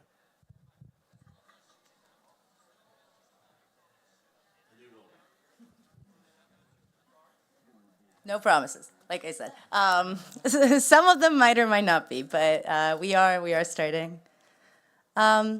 All right. Well, I think that brings us to the end of the session. Thank you all so much for coming. I look forward to reading in your notes a little bit more in depth. And yeah, I'm also feeling hopeful and excited for the future and to sort of, kind of make the wikis better, which is nice. Thank you all.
Hello and welcome everyone.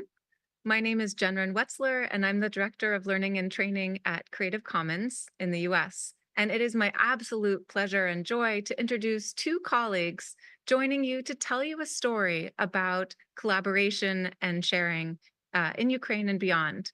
So I have a couple, I suppose, notes for framing this, and I will just turn it right over to my colleague. So first, Mira Buzjuk is an academic information specialist at the University of Groningen Library in the Netherlands.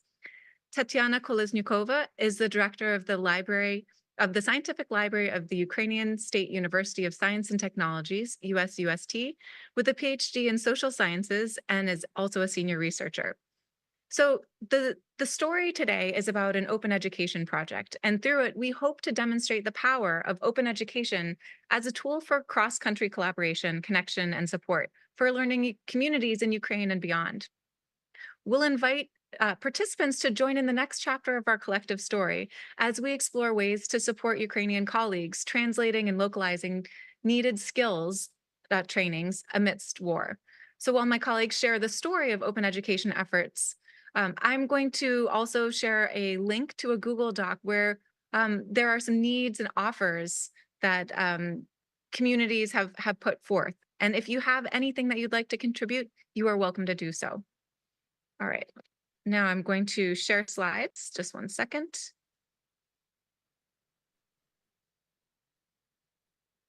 Okay. And I'll turn it over to Tatiana. Good day. My name is Tatiana Kolesnikova. I was born and live in Ukraine, and this is my part of the story. Все моє професійне життя пов'язане з бібліотечною сферою вищої освіти. Я люблю свою роботу і вважаю її своїм покликанням.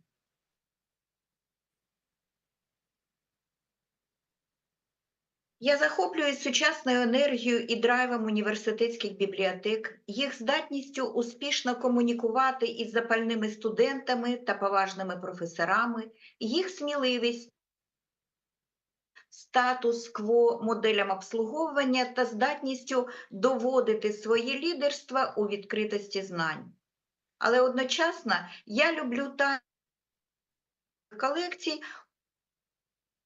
сховищах від них, від шелесту сторінок та від можливості фізично тримати в руках живі охоплюючі історії.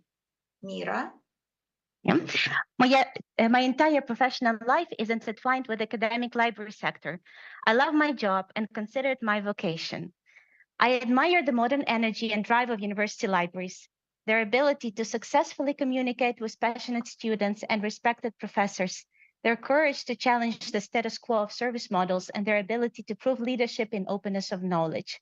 But at the same time, I love the mystery of incredible industry collections in library bookstores, and I'm addicted to printed books, to the rustle of pages, and to the ability to physically hold living thoughts and fascinating stories in my hands. Я дуже щаслива людина, бо я працюю в команді однодумців, які постійно чомусь навчаються, щось придумують, тормошать викладачів і студентів. Вони заряджають їх своєю енергією і заманюють в різні новітні проекти, та одночасно мої колежанки вміють веселитися на свята. Якось після Різдвяних свят ми розмовляли з колегами і вирішили, що навіть якби було скасовано обов'язок працювати, ми би все одно працювали. I'm a very happy person because I work in a team of like-minded people who are constantly learning something, inventing something, and initiating the activity among teachers and students while charging them with their energy and luring them into various new projects. At the same time, my colleagues know how to have fun on holidays. One day after the Christmas holidays, my colleagues and I were talking and decided that even if the obligation to work was canceled, we would still continue to work.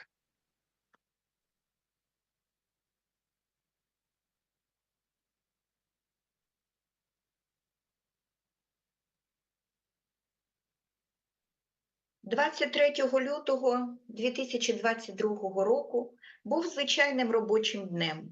Зранку ми обговорювали необхідність переведення репозитарію на нову версію. Ми пропонували чергову тему для студентського подкасту. Ми планували організаційні кроки Міжнародної бібліотечної конференції. Ми жартували одна над одною, знаходили смішні порівняння. І іноді наші пропозиції по запровадженню нових бібліотечних послуг були просто фантастичними. Але це був останній день нашого мирного життя. Next slide, please. February 23, 2022 was a normal working day. In the morning, we discussed the need to upgrade our repository to a new version of DSpace, suggested another topic for the student podcast, and planned organizational steps for the international conference we were preparing. We joked around, we made funny comparisons, and some of our suggestions for introducing new library services were simply fantastic. It was the last day of our peaceful life. Next. О 4 годині ранку 2022 року ми прокинулись від вибухів. Почалася повномасштабна страшна війна, розв'язана Росією з наміром захопити територію України, знищити український народ як націю. Сьогодні вже 899-й день цієї жахливої війни. Час для нас вимірюється людськими життями, долями безневинних людей, знищеними від ракетних ударів і бомб школами, університетами, бібліотеками. Ми навчились жити однією миттю і навіть не одним днем. Можна лягти спати, але не прокинутись. Можна піти на ринок чи магазин за покупками і не повернутися додому. Можна піти на роботу, але до неї не дійти. Можна приготувати їжу, але не встигнути з'їсти нічого з неї. Міра?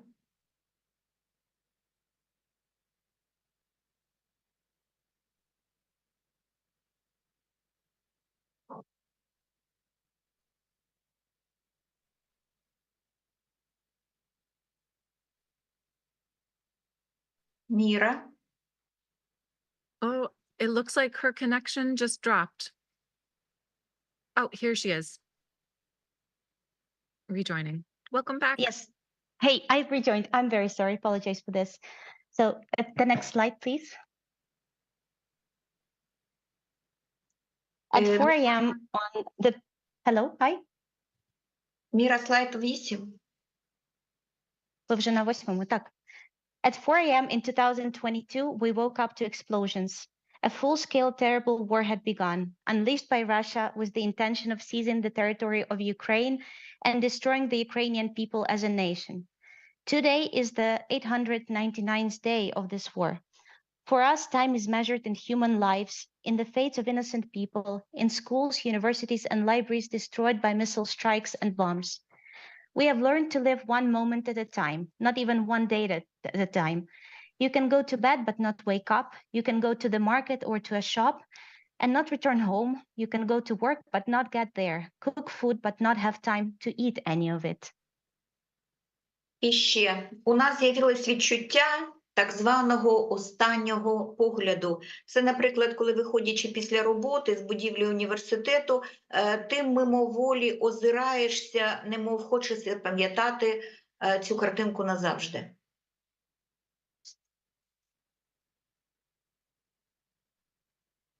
But also we develop the feeling of the last glance. For example, when you leave the university building after work and involuntarily look back as if you want to remember this picture forever. І коли мене знайомі із-за кордону питають, як ви там, то відповідаю, що живемо, піклуємось про рідних, працюємо, допомагаємо один одному, обов'язково донатимо на ЗСУ і, безумовно, мріємо про перемогу. When my friends from abroad ask me, how are you doing there? I answer that we live, we take care of our families, we work, we help each other, we donate to the armed forces, and of course, we dream of victory. Як, наприклад, моя колежанка Наталія, яка після роботи вдома плете теплі шкарпетки для воїнів на фронті, або мої колежанки Ольга і Світлана, які кожного дня, кожного тижня у суботу та у неділю плетуть маскувальні сітки для наших солдатів-захисників. Like, for example, my colleague Natalia, who knits warm socks for frontline soldiers after work, or my colleagues Olha and Svetlana, who every week on weekends weave camouflage nets for our defenders. В роботі університетської бібліотеки воєнного часу ми навчилися чітко фокусуватись на найбільш потрібних сервісів для студентів, викладачів, науковців. Одним із таких фокусів для нас стала робота з адвокації ОІР, зокрема, відкритих підручників. Міра? In the work of University Library in the wartime, we have learned to focus on the most necessary services for students, teachers, and researchers. One of these focuses for us was the work on advocacy of open educational resources, OER, in particular open textbooks. Ви можете запитати, чому? По-перше, вища освіта України катастрофічно потребує сучасних електронних підручників національною мовою для забезпечення дистанційного онлайн-навчання чи викладання. По-друге, ці електронні підручники повинні обов'язково бути безкоштовними і доступними для будь-кого. Ми ж весь час пам'ятаємо про постраждалих фізично від війни людей, інвалідність яких не повинна стати бар'єром для отримання кваліфікацій. І по-третє, авторам-викладачам воєнного часу потрібно створювати підручники в якомога швидкому темпі. Всі ці виклики здатні задовольнити OER та Open Textbook, але обізнаності щодо переваг і можливості відкритої освіти та її складових на противагу відкритому доступу і відкритій науці немає ні у більшості викладачів, ні у студентів, а також у бібліотекарів. Why, you may ask? First, Ukrainian higher education desperately needs modern e-textbooks in the national language to ensure distance or online learning and teaching. Second, these e-textbooks should be free and accessible to anyone. We always keep in mind the people physically affected by the war, whose disability should not be a barrier to education or to retraining. Third, wartime authors need to create textbooks as quickly as possible. Now, all these challenges can be met by open educational resources and open textbooks. However, the majority of teachers, students, or even librarians are not aware of the benefits and opportunities of open education and its components, as opposed to open access and open science as concepts. В той же час Wikipedia як Open Education Resources вже багато років активно використовується для вільного доступу до знань. Наприклад, кілька бібліотекарів у СУСТ пройшли курс навчання та отримали сертифікати створювачів контенту. Поки що тематика створюваних сторінок стосується історії університету, а також персоналій науковців та видатних особистостей, які внесли значний вклад в розвиток інститутів, факультетів, наукових шкіл. Але виклики війни активізували і розширили векторність роботи з ОІР, початок якої поклала Вікіпедія. At the same time, Wikipedia as an OER, as an open educational resource, has been actively used for many years for free access to knowledge. For example, several of our university librarians have been trained and certified as content creators there. So far, the topics of the pages they create relate to the history of the university, as well as the personalities of scientists and other prominent personalities who have made significant contributions to the development of all institutes, faculties, and scientific schools. However, the war-related challenges have intensified and expanded the vector of work with OER, which was originally started and launched by Wikipedia. Саме тому маленькими кроками, але постійно, кілька бібліотекарів у СУСТ, які є членами спільноти NOL Spark Europe, стали ділитися отриманими знаннями з викладачами, студентами, аспірантами та іншими бібліотекарями спочатку на локальному університетському рівні, а потім на всеукраїнському рівні. That is why, in small but steady steps, several of the university librarians who are members of the European Network of Open Education Librarians, or NOL, community, began to share their knowledge with teachers, also with graduate students and other librarians. First, they started at the local university level, and then they proceeded to the national level. Бібліотекарі робочої групи з ОІР були наполегливими, фаховими, дружелюбними та креативними. Тому на рівні університету ми отримали підтримку як від ректората, проректорів, директорів інститутів, так і завідувачів кафедр і викладачів. Тому нам вдалося досягти деяких результатів, наприклад, створити перший в Україні пул відкритих підручників, на сьогодні це 24 примірники, та інтегрувати їх до ОРС. Безумовно, це не підкорення вершини Евересту, а подолання невеликого пагорбу, але для бібліотекарів, моїх колег, це величезне професійне зростання та емоційна винагорода. The librarians of the OER working group were persistent, but also professional, friendly, and creative. So at the university level, they received support from the university leadership, from the rector, vice rectors, institute directors, and heads of departments, but also professors. That's why we managed to achieve some results. For example, we created the first pool of open textbooks in Ukraine, now 24 titles, and integrated them into the OERC database. Of course, this is not conquering the summit of Mount Everest, but more of overcoming a small hill.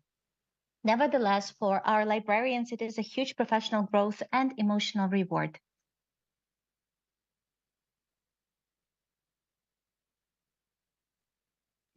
Now, Jenren.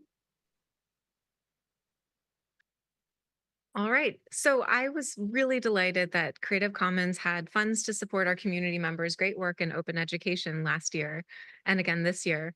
So last year, I put out a call for proposals on the 6th of January and was contacted by a colleague working with Tatiana, who is a colleague and friend out of the University of Politecnico Milano in Italy. She and Tatiana put forth a proposal to translate and adopt a MOOC that uses OER for teaching and translate it into Ukrainian for Ukrainian audiences.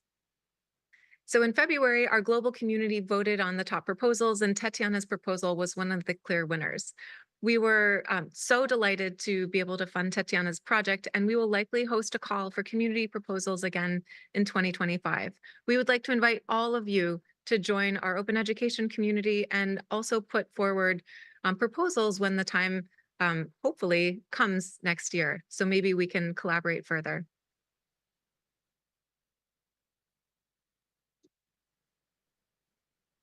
Робоча група нашого університету, бібліотеки, отримала від Паули Корті та Полімі інструкції і рекомендації щодо виконання своєї ролі в проєкті. І ми почали працювати з великим ентузіазмом. Ми навіть відчули, що виконуємо певну місію. Технічна робота не представляла для нас особливих складнощів, бо ми мали різні навики роботи з відеофайлами, з певним інструментарієм, а чого ми не вміли, то тому ми швидко навчались. Звичайно, різні сумніви, помилки, роздратування. Наприклад, коли ти занурюєшся повністю в робочий процес, а тривожні сирени про ракетну атаку лунають кожні 2-3 години, потрібно ховатися в укриттях, і навіть сльози, коли вимкнули електрику, а ти не встигла зберегти важкий, вагомий шматок вже виконаної роботи. So we worked on translating and localizing the MOOC using open educational resources in teaching developed by the Polytechnic University of Milan, which Janrin has just mentioned. The university working group received instructions and guidance from the Milan Polytechnic University on how to fulfill their role in the project. We started working with a lot of enthusiasm. We felt that we were fulfilling a mission. Technically, the work was not particularly difficult for us because we had already different skills in working with video files and certain tools. And what we didn't know, we learned quickly. Of course, there were various doubts, also mistakes and irritation along the way. Just imagine that you're completely immersed in the process and the alarm sirens about the missile attack sound every 2 to 3 hours, and you need to run and hide in a shelter. There were even tears because the electricity was cut off and you did not have time to save a demanding piece of work.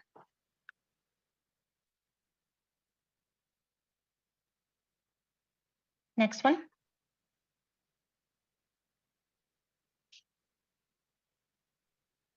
Jenrin, next one. Yeah, and that's yours.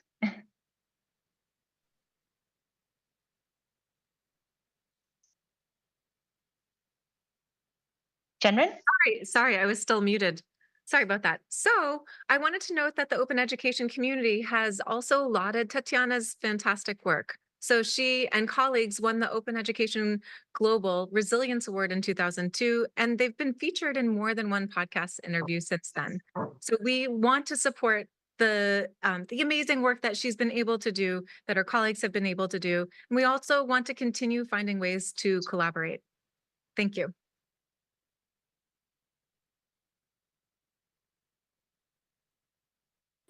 And one of the examples that I just mentioned was a podcast recorded live during the Open Education Week in, I think, 2022. So this was a conversation with Tatiana Kolesnikova and the open resilience of librarians with Mira Buzuk as well, and with Paula Corti.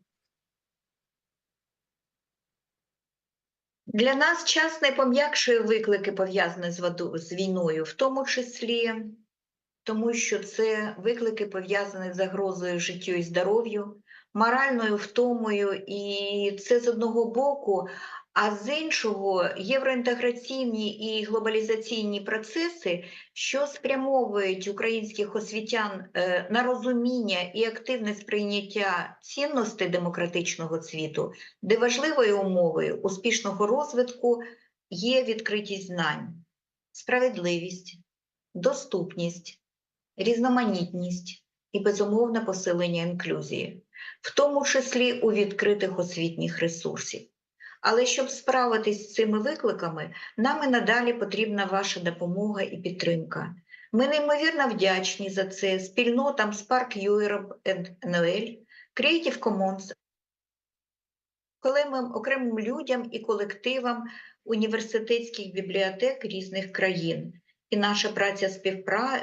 наша співпраця триває, і ми вже чітко визначились з її фокусом. Mira? For us, time does not mitigate the challenges associated with the war, including the constant threat to human life and health, and of course, moral fatigue, on the one hand.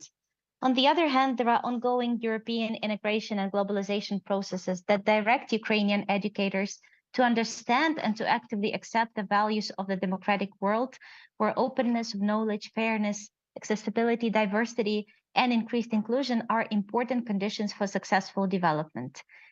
And these values are undoubtedly shared by you, by the community. This includes also open educational resources, OER. But to meet these challenges, we continue to need your help and support. We're incredibly grateful to the Spark Europe and NOL, to Creative Commons, to open education global communities, larger Wikipedia community, individuals, and university library teams from different countries. Our collaboration continues, and we have already clearly defined its focus.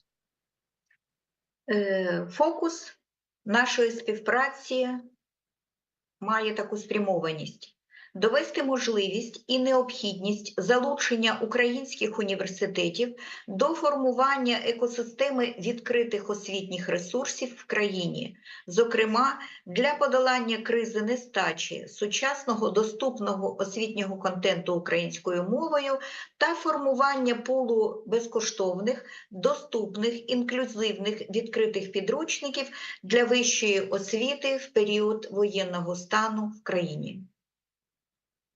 The focus was to prove the possibility and necessity of involving Ukrainian universities in the formation of an OER ecosystem in the country, in particular, to overcome the crisis of lack of modern accessible educational content in Ukrainian, and also to form a pool of free, accessible, and inclusive open textbooks for higher education during the period of martial law in the country.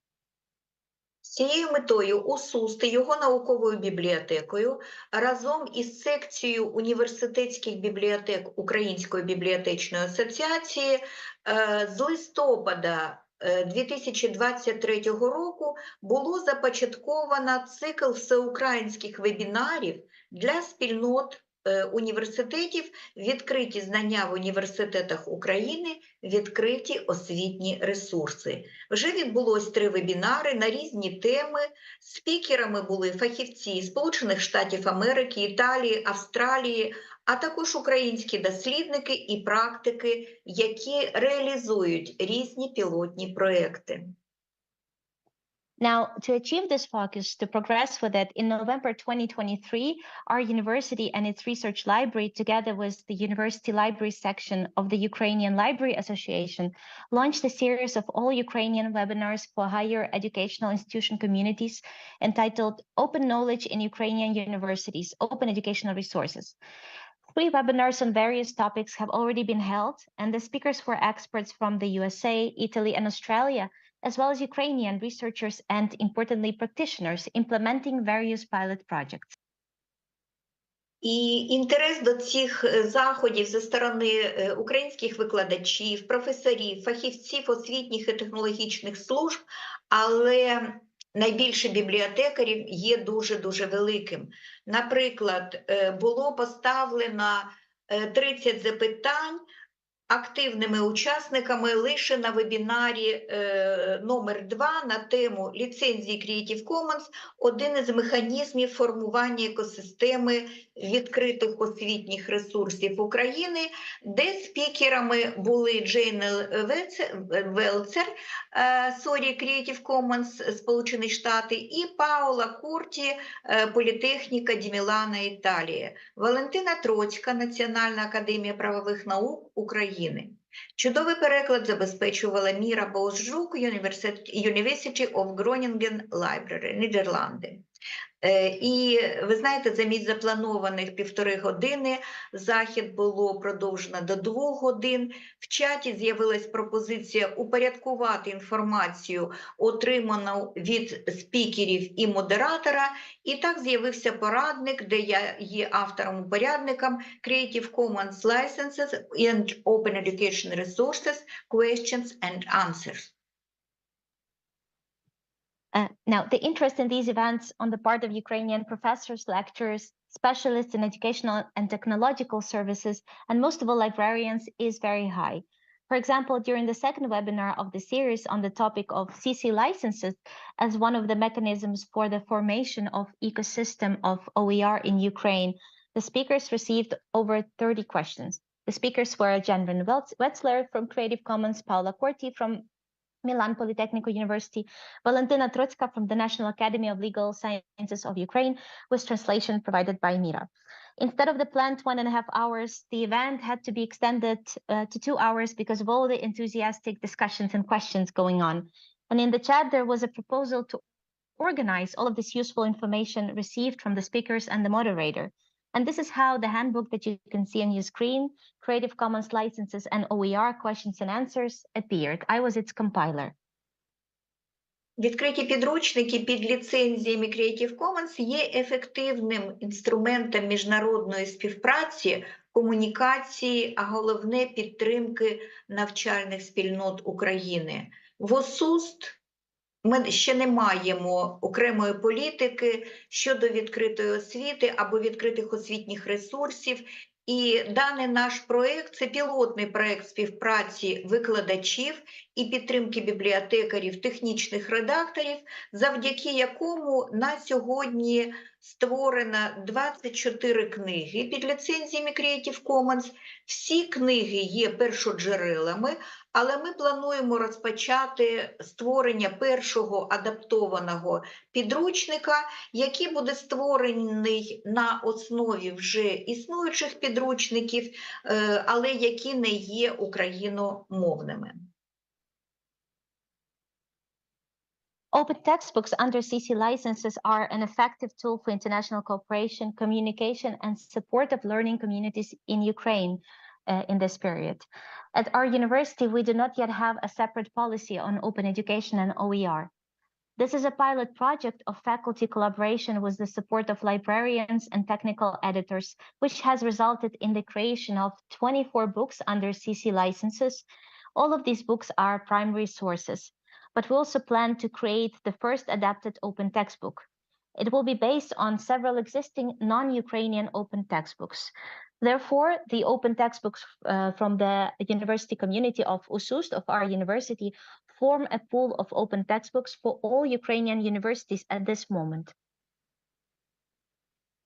Да, перший пул відкритих підручників для всіх університетів України був започаткований саме в нашому університеті. Але наші викладачі також створили 31 відео лекцій з Computer Science, які також розміщено на платформі ORC.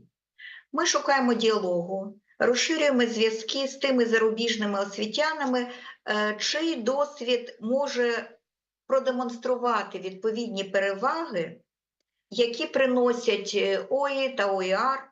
Ми шукаємо можливості заохочення авторів і досвідченого персоналу воєнного часу.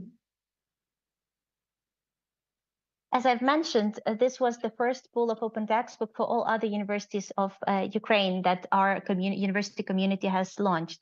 Moreover, our teachers have also created 31 computer science video lectures, which are also posted on the OERC platform. We're looking for a dialogue, expanding ties with those international educators whose experience can demonstrate the relevant benefits brought by open education and OER.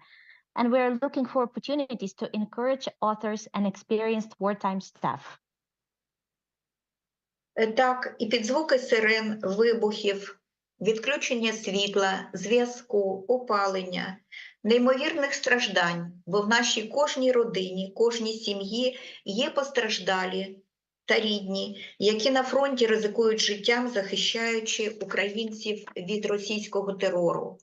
І у нас все ж таки існує простір для інновацій та експериментів, адаптації та використання практик відкритої освіти, відкритих освітніх ресурсів. Моя старенька бабуся завжди казала, що маленька праця краща за велике бездіялля. Тож працюємо. So till Yes, today, even amidst the sounds of the sirens, of explosions, and power and heating cuts, and incredible suffering, because every family has victims and relatives who are risking their lives at the front to protect Ukrainians from the Russian terror. There is still room for innovation and experimentation, adaptation, and the use of best practices. As my grandma used to say, a little work is better than a lot of idleness. So let's get down to work. yes, let's get down to work. So today we have the opportunity to forge new friendships and collaborations, and we look forward to this next chapter in working with Tatiana and colleagues in open education. And this is where you all come in. We, as mentioned, have a needs and offers for collaboration document started. So if you would like to take a moment and look at it, share any questions that you might have, please do so in the chat. And we would also love to hear any suggestions that you might have under each of the selections. You are also welcome to share your contact information and if where you feel comfortable. And we look forward to this next chapter with you. I'm going to post the link again and field it to you. Thank you for the presentation. Is there any question in sight? And please, no?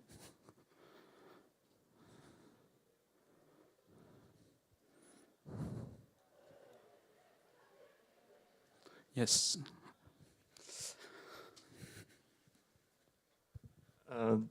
Hello, доброго дня. I will first say in Ukrainian for easier answer and then translate into English. Я представляю громадську організацію Wikimania України. Ми працюємо над розвитком Вікіпедії та сестринських проєктів українською мовою. Напевно, ви про нас чули, але ми про вашу ініціативу дізналися тут. Дуже приємно дізнатися про таку ініціативу. У мене до вас одне основне питання. Чи думали ви про використання тих підручників, які ви видаєте під вільною ліцензією для наповнення Вікіпедії? Тому що добре, що ви працюєте над наповненням Вікіпедії статтями про представників свого університету, але мені здається, оскільки ці підручники вже є під вільними ліцензіями, було б ще цікаво подумати, як можна на основі цих підручників доповнити Вікіпедію фаховою науковою інформацією. Чи ви думали про це, і чи ви працювали над цим з, можливо, іншими колегами з інших університетів? Якщо ні, ми можемо там теж обговорити пізніше. My question is, it's good that you release, it's a very interesting project. We at Wikimedia Ukraine have just discovered this interesting things happening, which is great. My question was about these textbooks released under a Creative Commons license. So it's great that you already contributed to Wikipedia articles about the history of the university and its personalities. Have you thought about contributing to Wikipedia based on these textbooks, based on this scientific information, which is already released under Creative Commons licenses, for example, by working with other like-minded institutions or with us? Thank you. Дякую. Щиро вам дякую за інтерес, за пропозицію. Чесно кажучи, я з колегами про це ще не думала, але це дуже цікаво, і єдине, що може стати таким, знаєте, ну, трошки бар'єром для цього, ну, час, терміни. Ви знаєте, як у нас на Україні було останнім часом, коли виключали світла, коли не було електрики, коли не було зв'язку, а основну роботу нам доводилось робити. Тому от ці бар'єри, вони можуть трошки призупинити реалізацію якихось нових проєктів, але дуже цікаво, і я з радістю зв'яжусь з вами, чи ви зі мною краще, бо я не бачу, хто це задає питання, для того, щоб ми обговорили це. Міра? I will quickly translate. Yeah, I will quickly translate Tatiana's response. So indeed, she's very grateful for this interesting question and a great suggestion.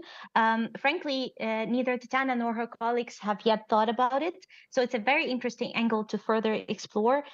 The only barrier is, well, time and the capacity they have at the moment, especially due to wartime difficulties which Tatiana has described in her presentation.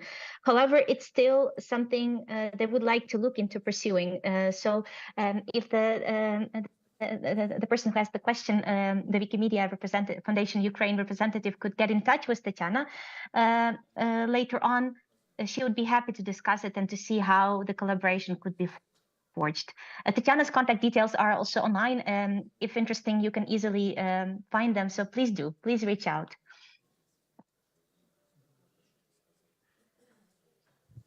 No more questions?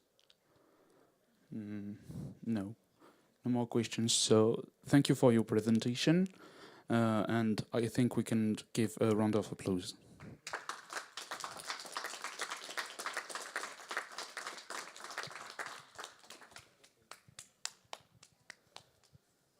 Thank you.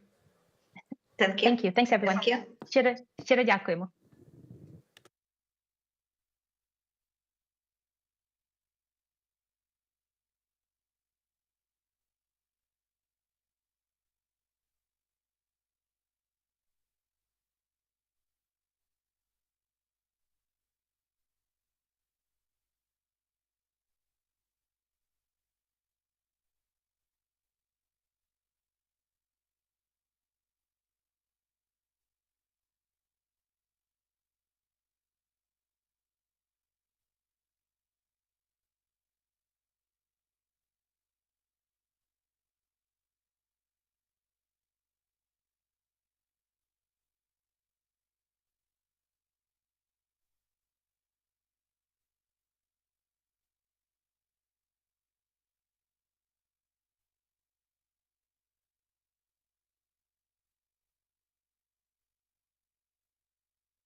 Okay.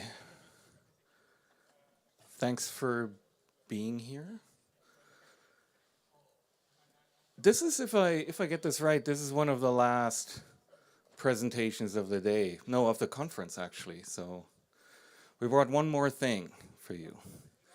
And that's called the Impact Visualizer. And we're going to start with like a couple slides to let you know who we are. My name is Frank Schulenburg. I'm the ED of the Wiki Education Foundation, and I'm here with Sage Ross, and he's the Chief Technology Officer of the Wiki Education Foundation. And I'm going to tell you a little bit about, we're a small California-based nonprofit, and by small I mean like 13 employees, I think. And we empower students and subject matter experts to improve Wikipedia. We've been doing that since 2014. And how we're doing is, oh, well, wait a second. This is another thing. We always thought quality develops on its own. And actually, that's only half the truth at best. Because over the years, Wikipedians have really done an excellent job, right? Like they're editing in their field of interest. And when some of you here are longtime Wikipedians and you've been editing Wikipedia for a very long time, but there are also like parts of Wikipedia that Wikipedians are not that much interested in, and those parts need some help. And that's what we target, right? So, we recruit new contributors. Some of you might know we're working with students at about 800 universities in the United States and in Canada, bring about 17,000 new users to the English Wikipedia. That's about 20% of all new users on the English Wikipedia. And we improve Wikipedia's content in those topic areas that I've been talking about, those topic areas that are underdeveloped, right? And how we do that is run campaigns, and we point people to areas on Wikipedia that are of interest to the general public, and we do that by bringing in students, as I said, but also subject matter experts that are interested in learning how to edit Wikipedia and how to improve Wikipedia in those areas. And we've never had an opportunity to really measure things. Like we could never see how, when we bring in students, when we bring in subject matter experts, how the quality of a dedicated topic area develops over time. And that is kind of the key question that this new tool answers. How has a certain content area developed over time? And then there are other questions that this tool can answer. So to which extent, when we bring in people to work on a dedicated content area, to which extent have those people kind of made a difference on Wikipedia? And then how has the quality of articles improved over time? How has that happened? And then to which extent has the editing activity, as measured in how many edits have people done, right, increased the editing activity of the existing Wikipedians, right? That's a thing, and I'm going to show you this in a couple slides, but that's an interesting thing that research had already found, that if you bring in people from outside, if you teach them how to edit Wikipedia, then not only do they edit, but also it increases the editing activity of existing Wikipedians, and we think that's a very interesting aspect. Now we're gonna demo this a little bit, and so Sage, I think mine are kind of static, and then mine are static, and yours are then online. So I'm going to show you a couple static slides, and then Sage is going to go in, and Sage is going to hopefully, I hope this all works. The tool is still in a very early development phase, right? And we're going to show you a live demo. So let me give you one example. The first example here, or first use case, is that in 2023, so last year, we supported an initiative by professors in Germany who were all professors in an area that has to do with teaching in higher education. And those people wanted to improve the content in that specific topic area on the German Wikipedia. There was not much going on in that. Teaching in higher education is not something that Wikipedians on the German Wikipedia are super interested in, so that was a good target, right? And we taught them how to edit. You might know we run some courses, and we have 6 to 8 week courses, and we teach people who've never edited Wikipedia before how to edit, and that's what we did with those professors. And then you can see here in dark blue, those are edits. So this is from 2001 when Wikipedia started to 2024. That's the x-axis, right? And you can see in dark blue, these are edits. These are articles being created by Wikipedians over time.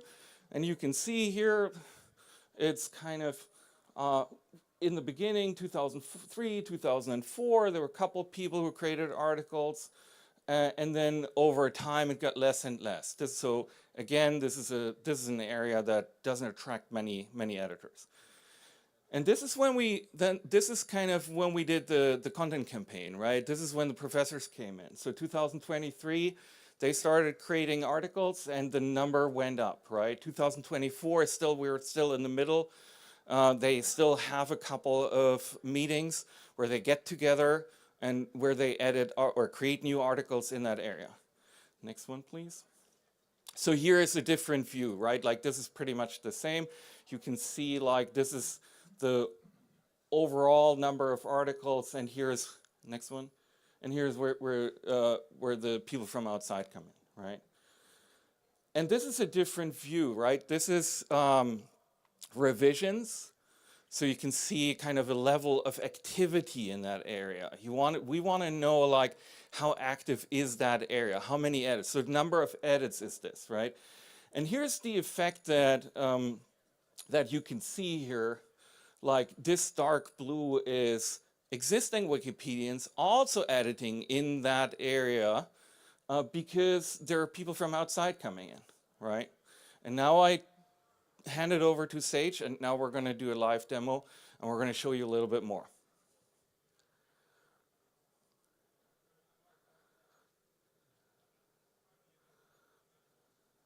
And just to be clear, like this tool, we're going to give you a link to this tool, and you can try it yourself.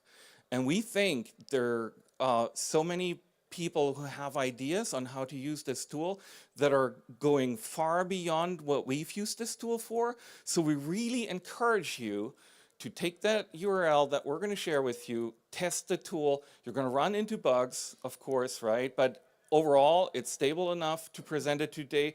And we hope that you're going to try it out, play with it, and then maybe you can give us some feedback on what else to do with it and what you've seen and what you've learned from it.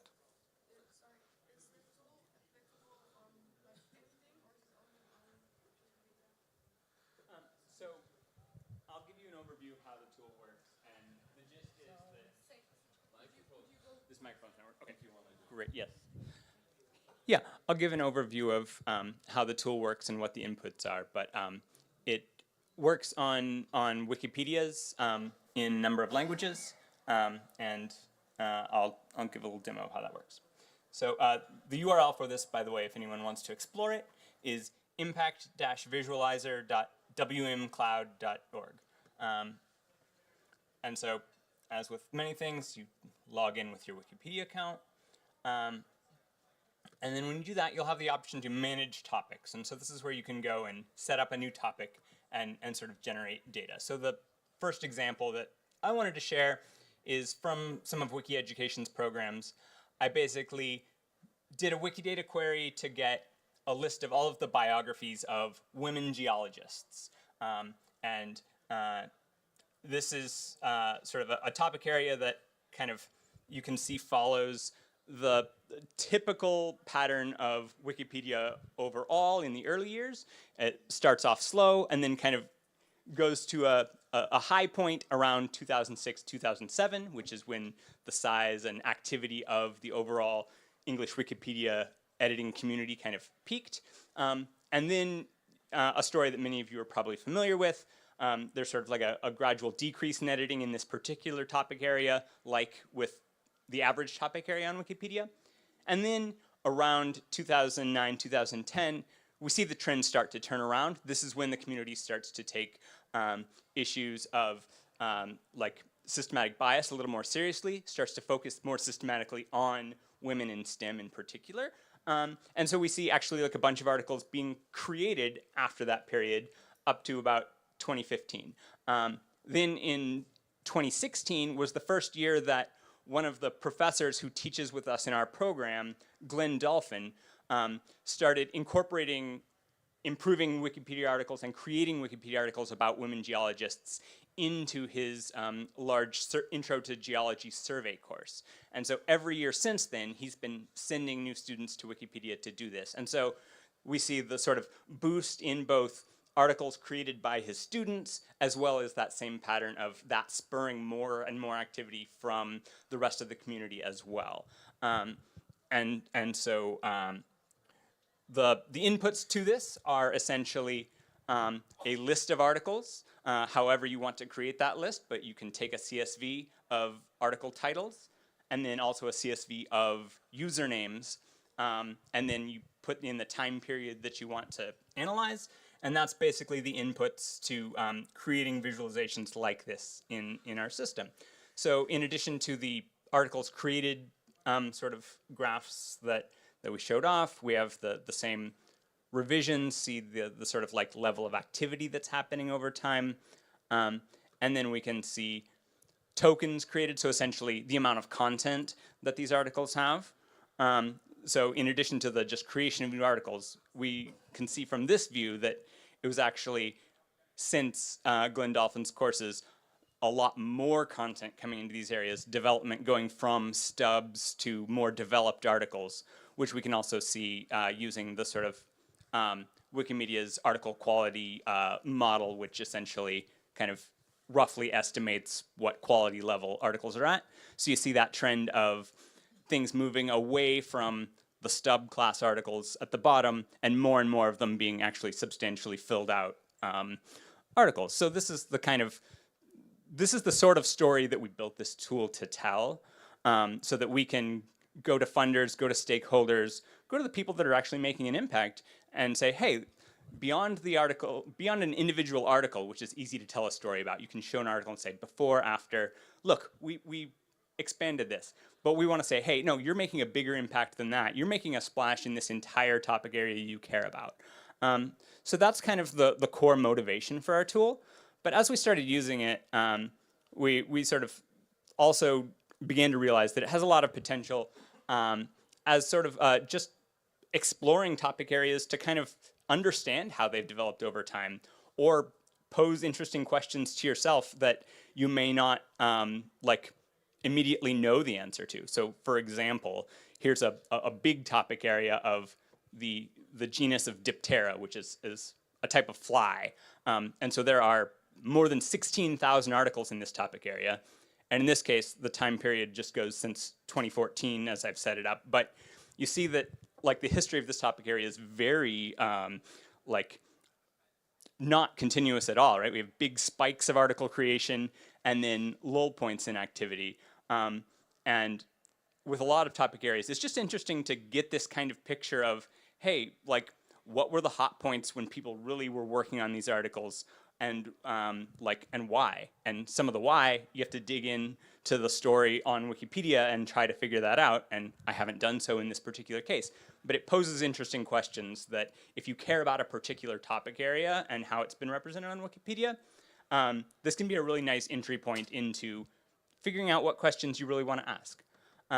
So I'm just going to demo quickly the sort of like flow for doing this. So you need a set of articles to upload, and we built a couple of tools that for some kinds of collecting up the articles to make it a little easier. So one of them is this Wikipedia category tool. So many of you are probably familiar with categories on Wikipedia and actually how hard they are to use in terms of like, they usually don't match up with exactly the category that you want. They contain many subcategories, not all of which you might want to use. And so the way this tool works is we can enter the name of a category. So anybody have a favorite topic on English Wikipedia that they want me to demo here?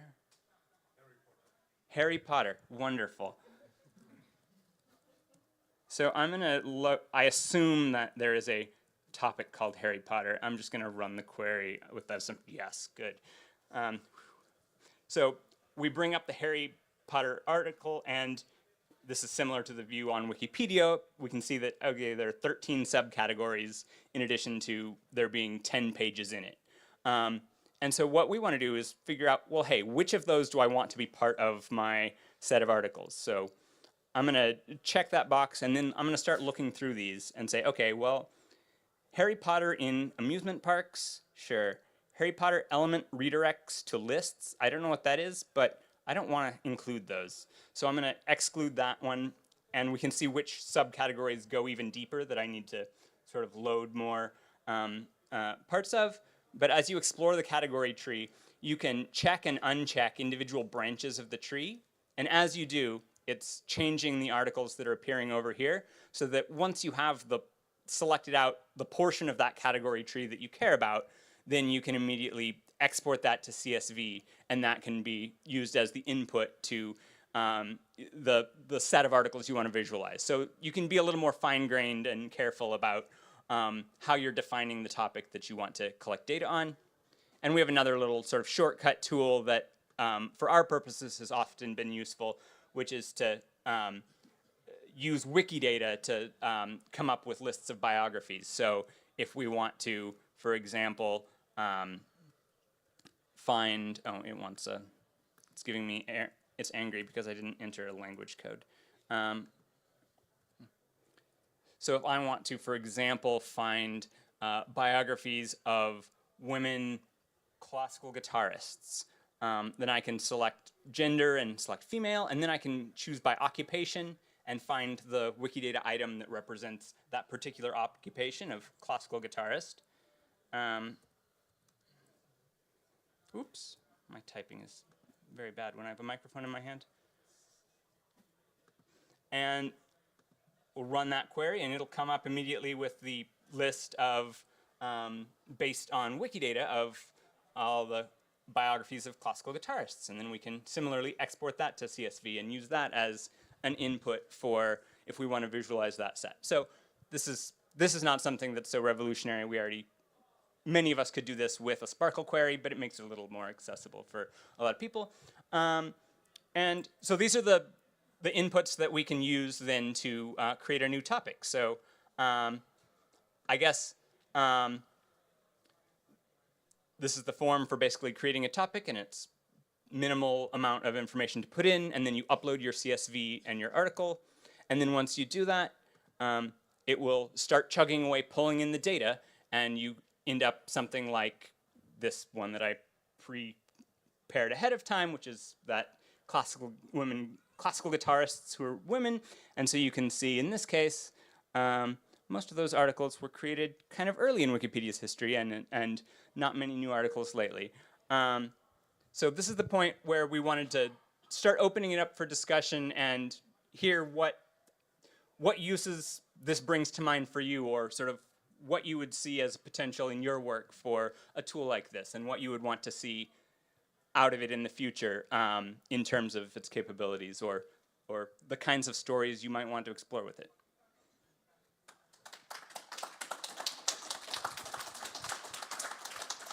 Can we get another microphone to pass around?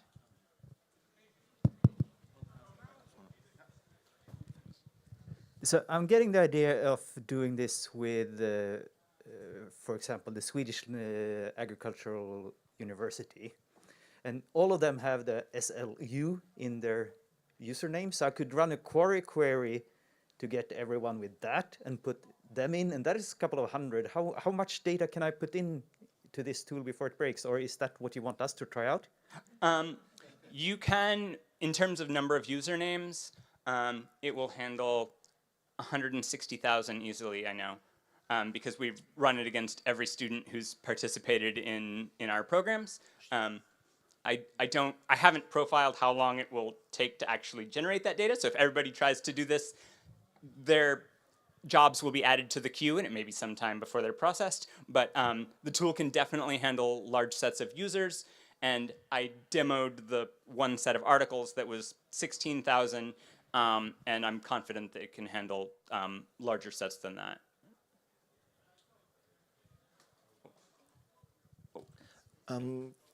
The method of inputting the data set is through the CSV file. Is it possible, which makes it a static number, is it possible to make it an open-ended query so that I can come back next year or at the next time increment and see what's been added by itself rather than having to rerun the export?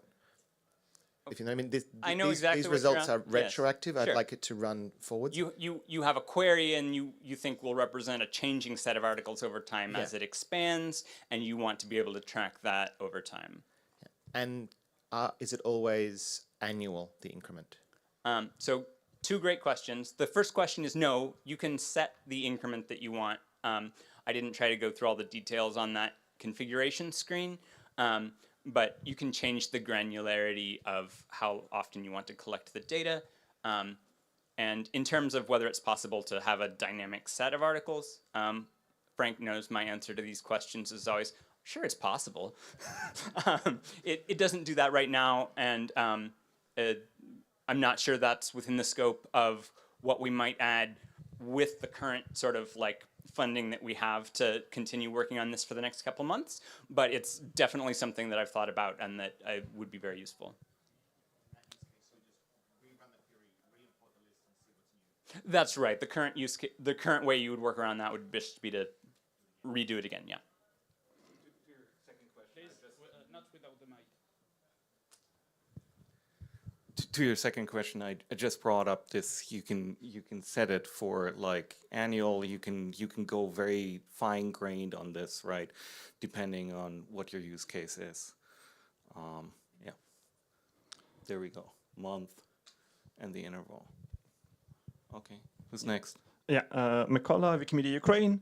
I tried to run your query on Ukrainian Wikipedia. It generates a list in a gibberish format instead of Cyrillic.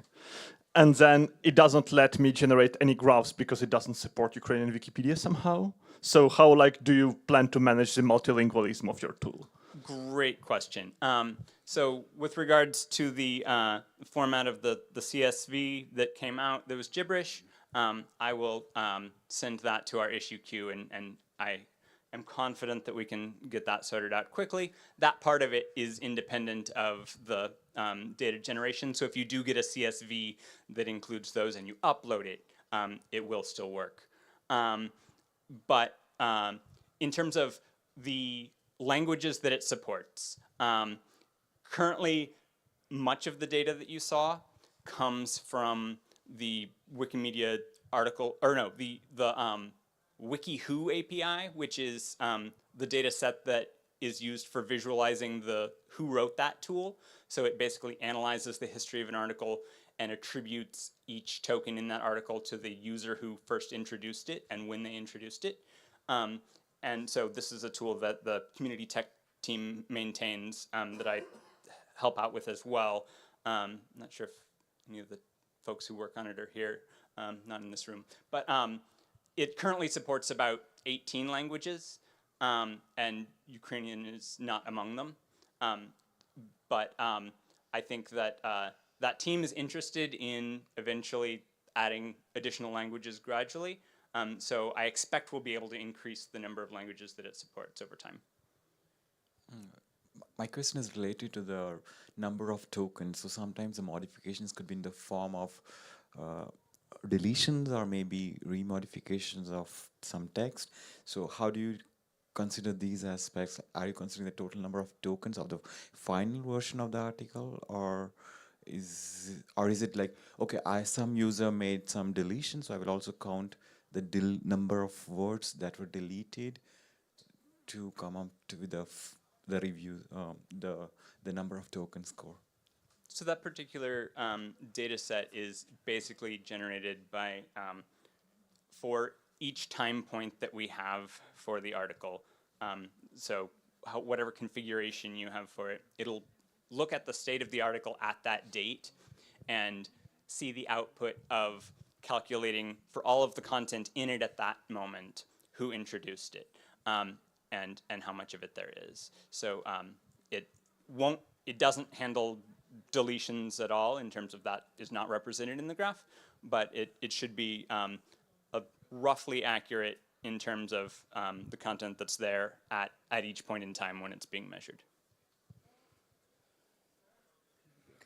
Quick question, is Simple English Wikipedia on here yet?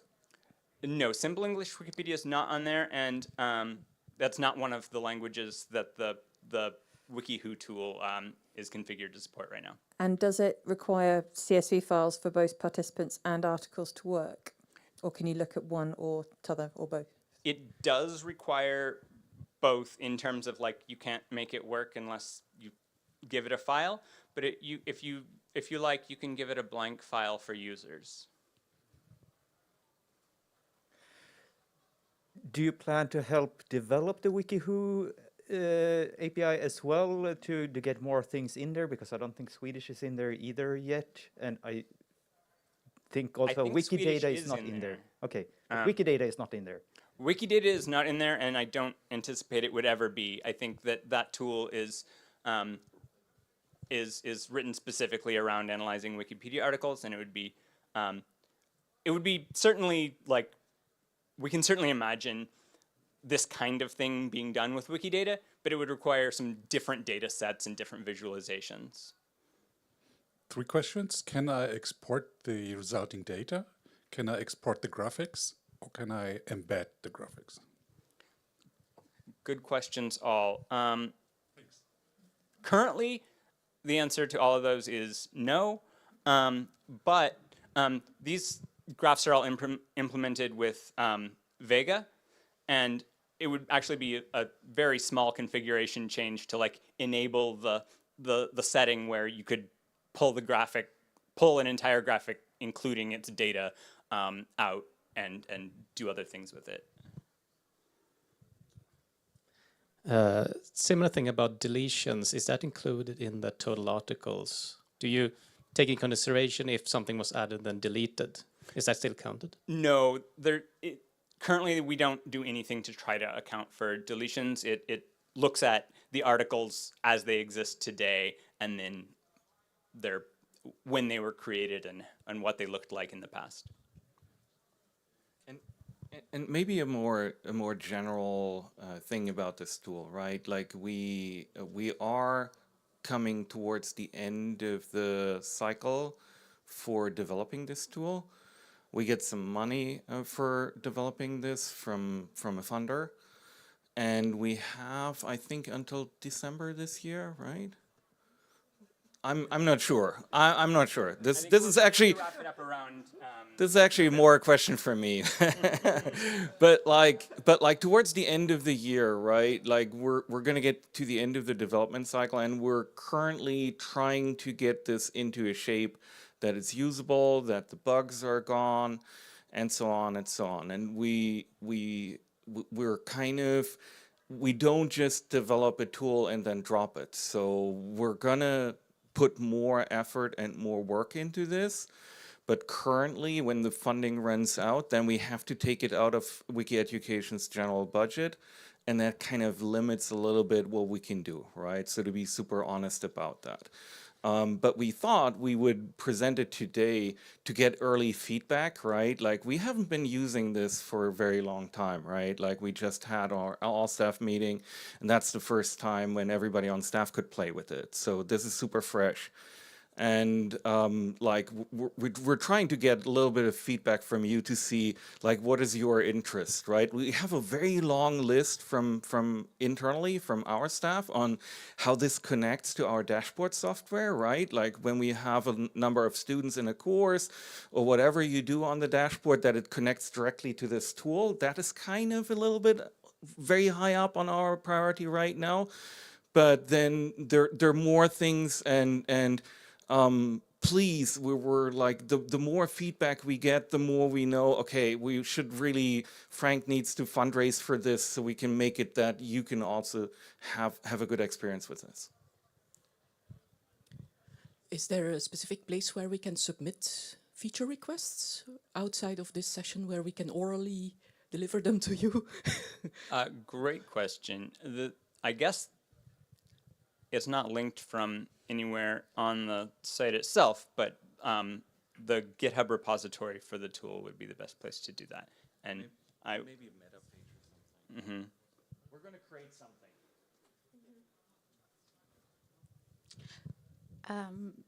Hi, thank you for the presentation and very interesting tool. I'm quite sure that it could be very persuasive to bring new people to campaigns.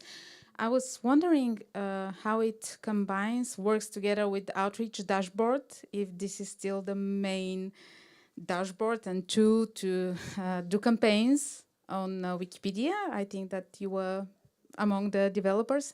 And the other question is, who wrote this? I think is an add-on, and it is supporting a few languages. Would be of help if we try to adapt it and add other languages to who wrote this, and will this impact the support of language for this new tool? Great questions. So one of the things that we do have planned to develop in the next couple of months is to fill out that tools section for ways to pull in data sets.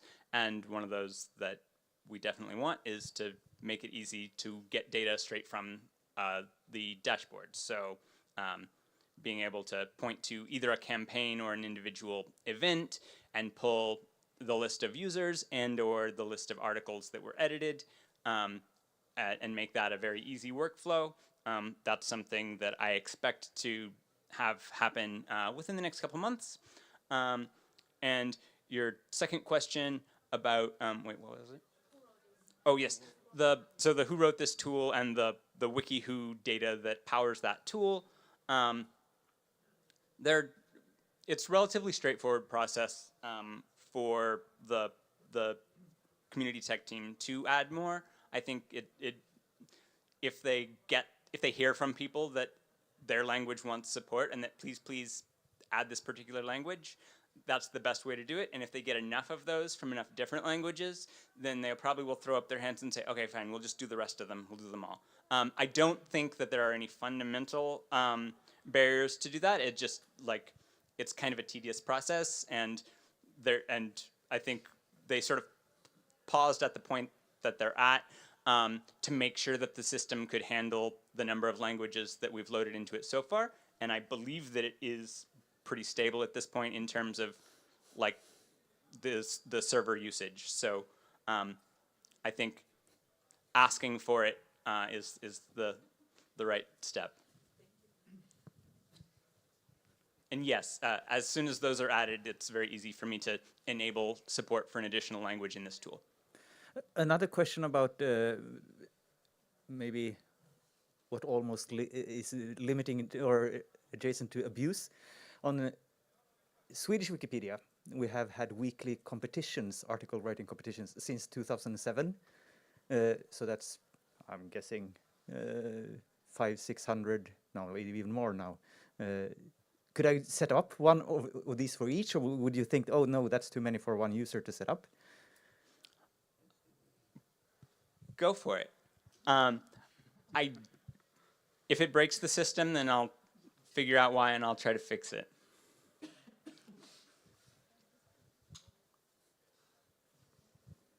just added a list of 22,000 articles.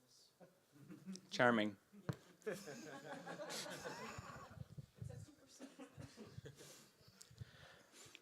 Yeah, I think this is really cool. I really like the predicted quality tab as well, being able to look at that, because I think that's really interesting to see how, for example, a wiki project is succeeding over time. Maybe, obviously, you can't really do that for participants, but for larger projects. I was wondering, have you looked, or do you know if there's another tool? Because I was trying to do this and couldn't figure it out, which looks at like actual assessed quality by wiki projects and graphs that over time. That's a great question. No, I don't know of a tool that does that. The way that I used to do that would be to like look at the quality matrix that shows up, and then like look at the history of it, and that was a tedious way to do it. But like, I wish someone would write that tool. I don't think I want to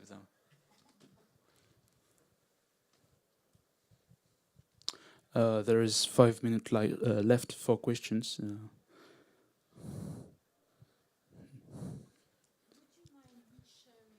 Please, not without the mic. Would you mind re-showing how you do it from the beginning? For example, like a topic like feminist science fiction on the English Wikipedia, because I tried it and I get lost. Sure. So, is feminist science fiction a category on Wikipedia? It might be. But the short answer is that this tools section for generating the list of articles is just one way to create a CSV of article titles. But whatever method you have of defining your topic and collecting up all the articles in it, you can use. But if you're using this category exploration tool, then the steps are to go to the Tools menu, click Wikipedia Category Tool, enter the language code and the name of the category. It will also accept a URL if you send the entire one. And that will start loading the that category from Wikipedia. So this is all happening in your browser. And as you may know, like categories, like to query them and sort of go down the category tree, like there's no simple way to say, hey, give me everything underneath this, because in many cases categories are circular. A category is a subcategory of itself several levels down, other things like that. And you don't know how many articles you might end up getting, right? There might be thousands in that category tree or many fewer. And so in this case, you kind of have to go down the tree gradually, but this particular category tree is not very deep. And so you would click through it, and then you choose if you want everything in that category itself, and then the subcategory, feminist science fiction novels, if you want that as well, you click that, and that will collect up over here all of the articles that you've selected from the certain parts of that category tree. And once you're happy with the selections and unselections you've made, then you click Export to CSV over here, and that will just download that list of article titles to your computer so that you're now ready to use that to upload when you take the next step, which is to go to Manage Your Topics, Create New Topic, and then you would fill out the name and a URL slug for your topic and a description. You would tell it which wiki you want to be looking at, and the date range that you're going to look at, the time point interval, so that's how often you want to generate the stats. So if anyone is just kind of exploring and testing this out, I would encourage you to use a large time point day interval so that it takes slices just maybe every year or something like that, just because it'll generate it faster and you can quickly get a sense for what your topic is like. And then if after that you want to get more fine-grained data, you can always redo it. And then you would upload your CSV of the users that you want to specially look at what their contributions were versus everyone else, which, as I mentioned, that might be the participants of a wiki project. That might be just you if you want to, like, what did I do in this topic area? Or you could even just use an empty one and only care about how the articles evolved independently of any users who were editing them. And then you would attach your CSV that you had downloaded. I'm not going to go through the steps of that because I can't show them all, but then you would click submit and then it will start processing. Did that clarify for you?